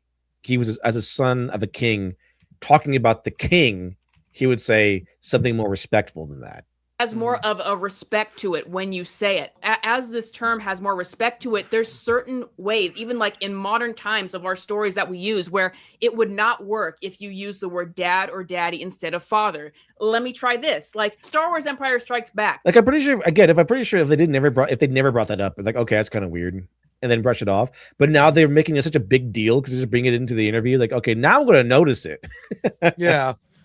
Now I'm going to notice it. What if Vader said, Luke, I am your dad? Or Luke, I am your daddy. No, no, don't say that. Luke, I am your daddy. Probably don't go with that one, Darth Vader. Probably not the best idea. Instead of Luke, I am your father. This is, said in a mythical, like science fantasy world here, but using the word father gives it a weight, it gives it a respect, and it gives it like a seriousness to it. It works for Vader to say, Luke, I am your father. If he used any of those other terms, it would not be taken seriously. So I didn't really like the tone of this interview. To me, the way that they came across in this interview sounded a bit condescending of the audience and their criticisms with it. And I think that there were better ways to explain what they're doing with this movie. And, if it does, even if it doesn't work for people, explain that, well, we're, looking at this and how it would sound to modern audiences. I'm not saying that in the modern audience's way, how it would sound to the modern day ear. That's why we translated it like word for word to modern day language. Like there's a way to explain yourself without condescending. I think Epic works doing that because it's a musical, so it's going to make lyrics that fit best with it. Yes, whereas Nolan's trying to be super serious. So that's kind of, if you want to do like crazy things like this, be less serious. Like it doesn't really work with his serious, over the top, grounded movies. Like when you go see a Nolan movie, it's like you're in for like this epic, right? Every single time we go see a Nolan movie, whether you like it or not, it's going to be like this grand, serious drama. But to do like to take the Nolan style and then put things like, oh, hey, Dad, it's very weird. It feels like it's not his usual. It's very different. And to me, like, if you ever see Columbo, and the way Columbo kind of zeroes in on the target is like, that's strange. Why is like for 10 years every day on Wednesday he goes here, and he's never missed one. He's never not gone here on Wednesday for 10 years. But for some reason, this last week he just missed going there on Wednesday. It's kind of one of those things like it doesn't really fit the pattern of how he usually operates. It feels like something else is involved, like some deal was made that, okay, you have to do this, you have to make it woke or something like that, like, or some studio meddling, because it's not what Nolan usually does. I mean, he has like some woke elements in his movie sometimes. But I don't think he's made a movie that kind of sold itself on how woke it is. This one either feels like it's someone else meddling in it, or he has a grudge against the Odyssey personally. That's what it feels like. The audience, to go into how like audiences have a false perception of the past and things like that. I think that it came off a little bit condescending the audience, like it's their fault for not having the right perception, rather than coming at it understanding there's reasons why this older English was used. Stu, what do you think about Darth Vader going to Luke and saying, Luke, I am your daddy? I wouldn't hit the same. If it was like 30 years ago, maybe. But no, we're in porn obsessed 2026. I'm kind of sick of porn language, if I'm being honest. Even Stu's sick. Bro, I want things to go back to normal, and if I have to give up a lot of my shit to do it, I'll do it. It's just Luke, I am your daddy. To translate these works, and there's reasons why using dialogue that is too modern takes people out of it, and it no longer feels like an older work anymore. Same with the costuming in this movie that looks absolutely atrocious. Nothing in this movie looks like it's ancient. The guy looks like he's wearing a hoodie, and the guy on the left, it looks like he's wearing a hoodie. By the way, this is my same issue I have with a lot of modern anime that are supposed to be in fantasy settings, but they're wearing like a Hot Topic hoodie.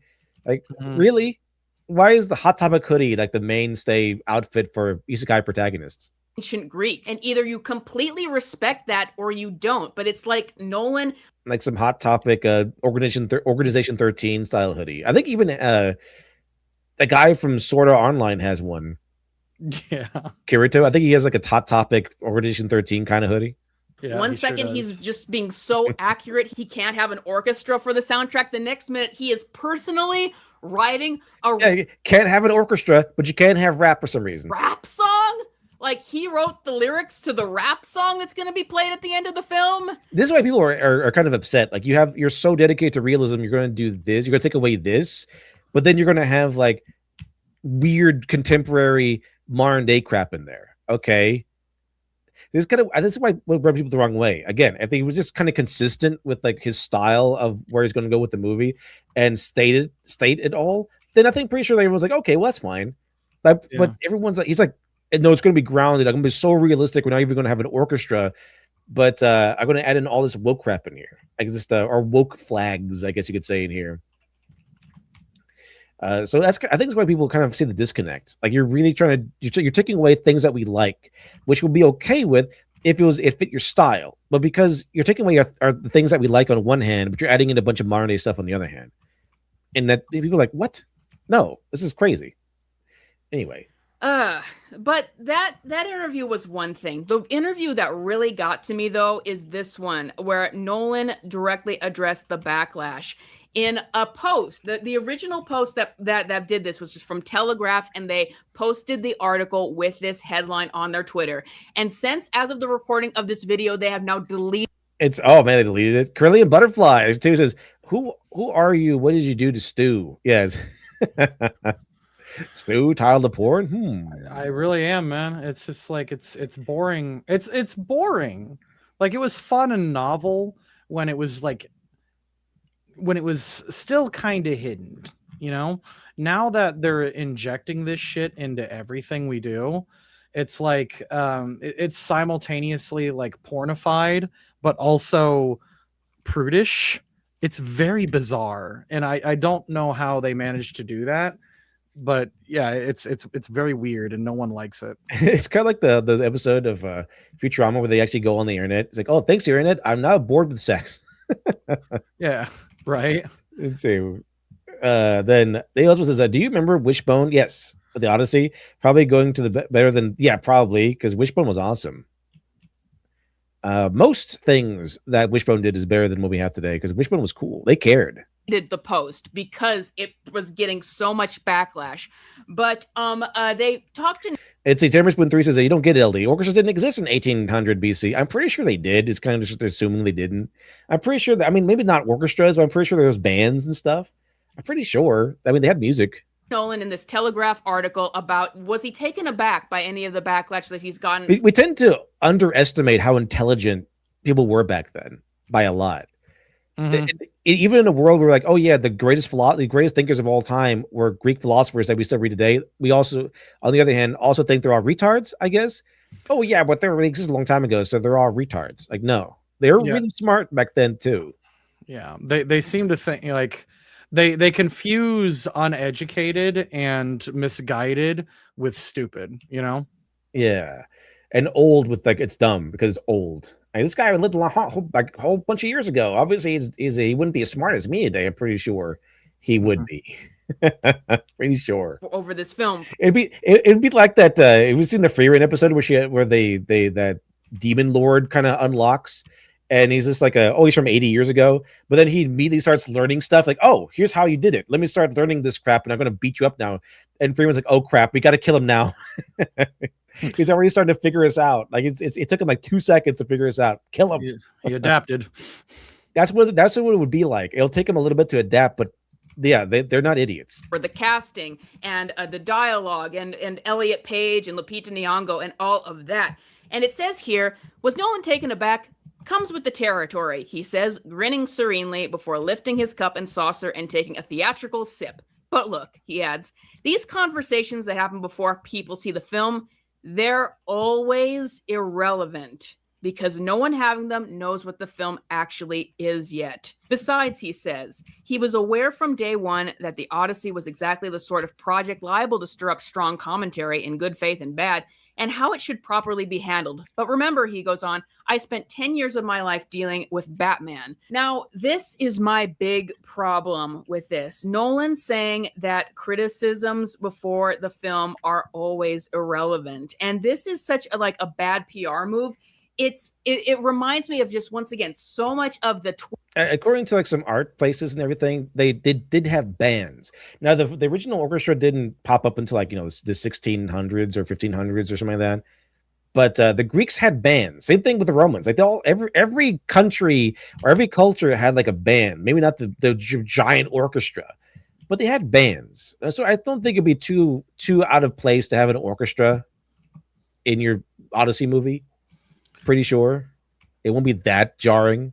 It's not if you consider it like what vibe they're trying to capture, but that's not what's happening here. They're trying to like reclaim. They're trying to claim and like take the Odyssey away from us. That's precisely what they're doing, and like this is actual conspiracy bullshit happening right in front of us, and giving it any good faith discussion is only useful for the people who are still confused and on the fence. These idiots, the only thing that's going to convince them that they're in the wrong is watching their numbers go down. This has to be a commercial failure, otherwise they're going to be smug forever. Yeah, they really are. The thing is, if it's a commercial failure, then woke shit might eventually like take a big hit. Like I think so too, because like Nolan is a guy that can get people to go watch movies still. So if he makes like a woke version of the Odyssey and super woke or whatever, then it's like, okay, there's no question about it. It's wokeness that people hate. But I'm not sure if it will tank that much, mainly because wokeness is kind of it's not an automatic fail. It's a kind of a detractor kind of element. So if it was a great movie, it's going to make it good. If it was a good movie, it's going to make it bad. If it was a bad movie, it's going to make it worse. So that's what's kind of like to me, I think, where it kind of degrades the show. But if it was going to be a great movie, then it still might be good. Even then. I don't know. Yeah, it's gonna make it objectively worse. Everyone knows that. Like even the wokes know that. That's why they're kind of bracing for impact. You know, like everyone's bracing for impact on this movie because this movie is riding entirely on idealism and like the culture war. Like the marketing is all about that. They're not telling us like what new story things they did. It's like the marketing is all about, oh, it's contemporary. We have this weird woke casting. So that's what the marketing and the interviews have all been about. So yeah, you are going to be discussing that part. And if you do that, if you kind of market it on those elements, yeah, it's going to feel like it's going to be a woke movie tearing down another cornerstone of Western civilization. And see, by the way, we got too tired for a clever name tipped. Thanks to name tip $2 says, I know Digital Circus is old news now, but in light of Jax being trans being so important to his mental instability, it feels weird that Gooseworks hyped up and sold so much merch of Made Jax. Doesn't that kind of belittle the trauma struggle? Maybe.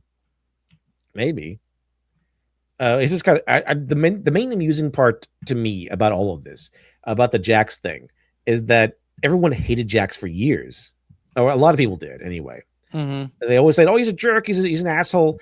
But then all they had to do was say, "Oh, hint that he's trans," and all is forgiven. Jax didn't have to change. They's like, "Oh, he's trans. Oh, okay. That's all of his assholeness. It's fine then. All is forgiven." Let's see. Around this film where they say that, well, they would, if this was really historically accurate, it would have been in ancient Greek, or how can you criticize a film having not seen it yet? The entire it's kind of about the whole reason, like, oh, we gotta uphold all this stuff, right? We gotta uphold the Polynesian culture on one hand, but then the Greeks, we can just cast whoever with the Greek storytelling. Okay, so you're so dedicated to realism that you won't have an orchestra. But you won't hire a Greek to lead the movie. You won't hire Greeks to lead movies in the Odyssey. Interesting. Interesting. Point of marketing for a film, trailer. At this point, it kind of feels like your choices are arbitrary based on what you just want instead of a unified vision. Interviews, pictures, all of that. The entire point is to give people an impression of the film, to sell them on it, to make them want to go see it. People might see like trailers and still photos and interviews, and it makes them say, yeah, I can't wait to see this film. By contrast, they might see it and say, this looks awful. I don't want to see it at all. Like, that's the entire point of marketing. Like, the entire point of marketing is to drum up opinions within people. And no one ever says that people's opinions on films before they come out is irrelevant if they're happy with what they're seeing. It's only when it gets to criticism that they say it's irrelevant, because people haven't actually seen the film yet. And that's why I have a problem with Nolan's response here. I have never had a problem with him in the past in terms of PR, how he talked about his fan base, how he talks about films. He has been so respectful, but this PR campaign has taken him down a big notch for me in how he's handled it. He went in to talk about Batman and how he made some changes to that lore. But I got to tell you, a lot of the Dark Knight trilogy was respectful to the core of the character of Batman. If you read his original interviews for it, and stuff like he didn't get why Batman would have a no-kill rule, but he understood that that's who the character was in the comics, so he wanted to understand and respect. Well, because then he'd just be the Punisher at that point. I want Batman who kills. Well, then just read the Punisher. There you go. Easy. Anyway, chat. Toward the end of the stream here. Let me see. I think I got to update this real quick. Actually, I did. It just didn't update here. There we go, chat. Managed to make it halfway to Pillarman today. Halfway there. Anyway, but let's go to stream memes. There we go, chat. There we go. And we didn't make it to Pillarman. So as punishment, of course, you will now receive an ad. Off the stream memes. It began with the suicide of Charles Blackwell, just days after his 55th birthday. Then the Rhineswan family massacre. 3 generations painfully passing from this world, crying the same crimson tears Blackwell had. Sit alone on the edge of 5 members of the prominent Rhineswan family were found dead. After that, the media finally gave their murderer a name. The Red Crier Killer. Memento mori. Remember you will die. Investigators believe the killer may be the same individual the media has dubbed the Red Crier. Memento mori. Remember you will die.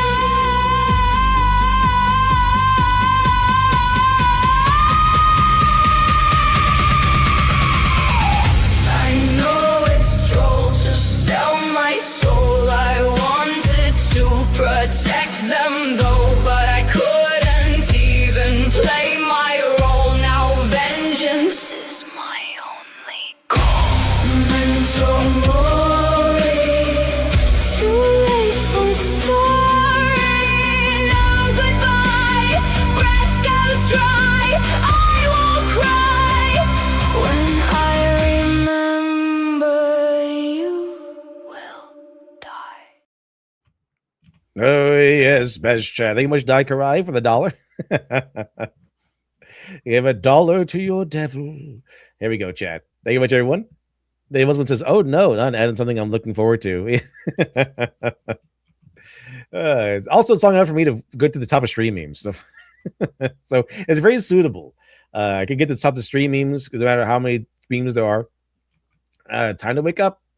There once was a singer of old who then broke away from the fold. He won't give you up. He won't let you down. In a word, you've been rickrolled.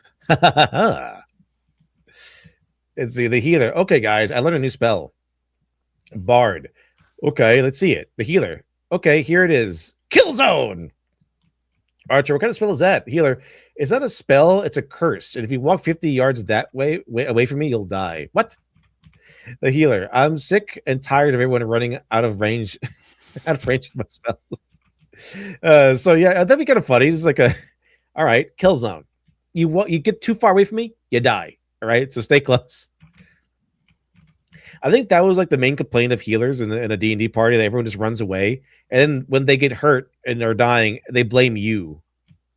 It was, I think it really became popularized in World of Warcraft because like I had buddies who were healers and they fucking hated their stupid ass tanks who went too far, you know? As like, stop running away from me. I need to be in range. Bills made the playoffs. Who does my barber think he is? Come forth. If my name was Pharaoh, I'd speak like this. Yeah. It's time to duel. I think firearm dealers should sell guns by mail without checking photo IDs or verified signatures. You know, just like mail-in voting. Yeah, me too. Yeah. And also, like, you know, they can decide within what is it, 4 weeks, like how much ammo they received. Yeah, exactly. It's like, well, you know, this state still, we've done counting in 30 days. Also, we're going to shut down voting because Trump is winning, and we're just all going to go to bed. Everyone go to bed. Mm-hmm. And then when we have stopped counting in the middle of the night at like 4 a.m. Suddenly, Biden is going to have like 1,000,000,000,000,000,000 trillion votes. Yep. Even though we had stopped counting, suddenly he's going to have like an influx of 1 billion votes. Easy. How does that work? I don't know, but it just works. And if you question it, then you hate democracy. Mm-hmm. When the hotel is slightly more than $100, when the hotel is slightly less than $100, it's kind of true. Yeah, if it's $100 or more a night, then it's actually a pretty good hotel. If it's less than 100, then it's going to be less than the best. It's a one guy fell for it. Every man has two fantasies. The odds are against us, lads. We shall hold no matter the cost. Let us die with honor and glory for something greater than ourselves. And it's okay. You don't need to act strong anymore. Well, that's the problem. He's acting strong. Let's see. Interesting. I think this is a pretty good. This is a pretty good actress to play America. I think. Mm-hmm. America. Pretty good. Yeah, Queen America. I think I've downloaded the wrong Odyssey. It's Queen America. I keep taking him out, but he won't poop. That's funny. When you play a fighting game for the first time, random bullshit. That's how exactly it works. Yeah. I do not know how to play fighting games. I can play Smash because it's decidedly not a fighting game, you know? And the whole thing is like the funniest aspect of fighting games is that the pros get mad at you for button mashing. Like if my button mashing can beat your well-timed, well-refined combos, something's wrong. Mm-hmm. It turns out the voices are called thoughts. Interesting. My casting choice for Helen of Troy. It's Terry Crews. Oh yeah, I think that works. Let's see.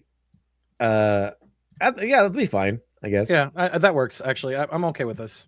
Lightning McGroomer. Grooming what? What is this? Mia and Tia are both 1989 Mazda Miatas. This movie takes place in 2005, and Lightning McQueen is a rookie, meaning this is the first season in the Piston Cup, making him manufactured the same year the movie takes place. So essentially, two 16-year-olds, 0-year-old. Okay. A lot of time to just look into this stuff. The Cars universe is not. You're not supposed to think about it. Yeah. It's a. Anyway. Okay, Odysseus. We need to attack Troy and bring back Helen. Achilles. Do you have a sketch of Helen? I'm not dying for that. Odysseus. 1 out of 5. Very bad. Would not recommend. Polyphemus. The Cyclops. Yeah. How could he watch the movie? He's blind. It's mind you, the entirety of the Odyssey happened just because Odysseus flopped on navigating this so hard it took him 10 years. I mean, the gods are the whole thing is if the gods are not involved, he's kind of an idiot, right? It's because like it was the gods were like, nah, Odysseus, you're gonna take 10 years to get home. I'm sorry, Christopher Nolan. I have the Odyssey at home. Yes, it's the Brothers Were Out Thou. Yeah, it's a way better version of the Odyssey. A Brother Were Out Thou. Odysseus in Scylla. Some of you may die. That's kind of like, well, technically he had to go between like two bad choices in that part. Yeah, Scylla. Yeah, no. Charybdis. And now, with Scylla, like in the original Odyssey, I believe they drew straws. I think that's how that worked. It was fair, although I could be wrong. I don't remember exactly how they chose, but I just remember like this: they went between them, and knowing that okay, this is some of you may die. But I mean, even Odysseus is in the hot water there. What would I like Scylla to look like? What I'm afraid Scylla will look like. Let's see. What I would like Charybdis to look like. What I'm afraid Charybdis would look like. Some princess. And oh, I bet you're just being coy. Your brother is a big fan after all. What? My brother? Scylla and the Sirens. Let's see. Here, hold these torches. Okay, Captain. What's your plan to defeat Scylla? Captain. Let's see. Probably at the best, right? Probably at the best. I wanted to be a princess. Dad dressed me as a monster. Hi ho, hi ho. Wakandan rhino milk. What's this? Human tourists beware. Fertile elven maidens spotted in this area. Unaccompanied males will fall victim to forced elven crossbreeding. No. Where do I avoid this place? So I can know. Yeah. And say, God, I've been cooling off the whole day just so I can jump your bones. I'd very much like that. Oh yeah, I bet you would. I fucking love you. See you tonight. Signed, Karlak. And there's Shadowheart. It really doesn't say anything. So just the aura alone is enough. And this is, I guess, Helen of Troy. And technically, this would be Helen of Troy, even though she probably wouldn't be a Spartan soldier. She was Spartan, but not a Spartan soldier. Oh yeah, I remember this. It's from Xena, but no one remembers her. It's in mythology, in the movie, in comics, in the movie. Let's see. Supergirl's latest official costume. This looks awful. This looks really bland and stupid. Hatsune Miku tried 4 different cuisines. Only England's left her disappointed. Oh, have you seen the World Cup memes where the winner of the round gets Miku? Like, have you heard of that? I don't think so. No, it's just a fun little thing. So Brazil beat Japan, which means Brazil stole Miku from Japan, and then I think it was like Norway beat Brazil, so they got Miku, and then England beat Norway, and now England has Miku, and it's very funny. I think. Now England that's pretty funny. Yeah. That's just fun. It's like pass the Miku now around. England has Miku. Let's see. Mashuka Tensei's author says he's creating a story he wants, no matter the hate. Okay, sounds good. It's a very problematic story. It's very good. Let's see. I know. Wish I did. What's it called? Miku or whatever. I heard about that. Is that Mashoku Tensei? Isn't that the one with that jobless reincarnation? Is that it? Yeah, that's the one. I heard it was good. I think you said it. I think Shad said it.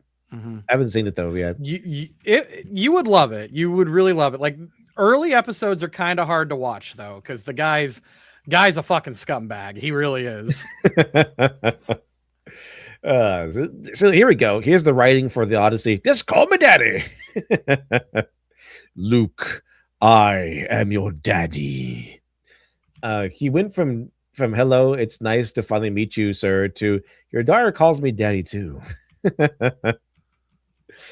During sex, I can call you daddy. Me, you have to call me Nighthawk. Welcome home, master. Is there anything I could do for you? Remove apron. Let's see. Did you pull out? Me, you called me daddy. I thought you wanted kids. Yeah, it's a reasonable assumption to go with. All right. Chat. We're going to go ahead and end the stream for today. Thank you much everyone joining me. Thank you Stu for joining me today. Thank you much Best Chat for always being Best Chat. Hope you have a wonderful rest of your day. So again, of course, next time.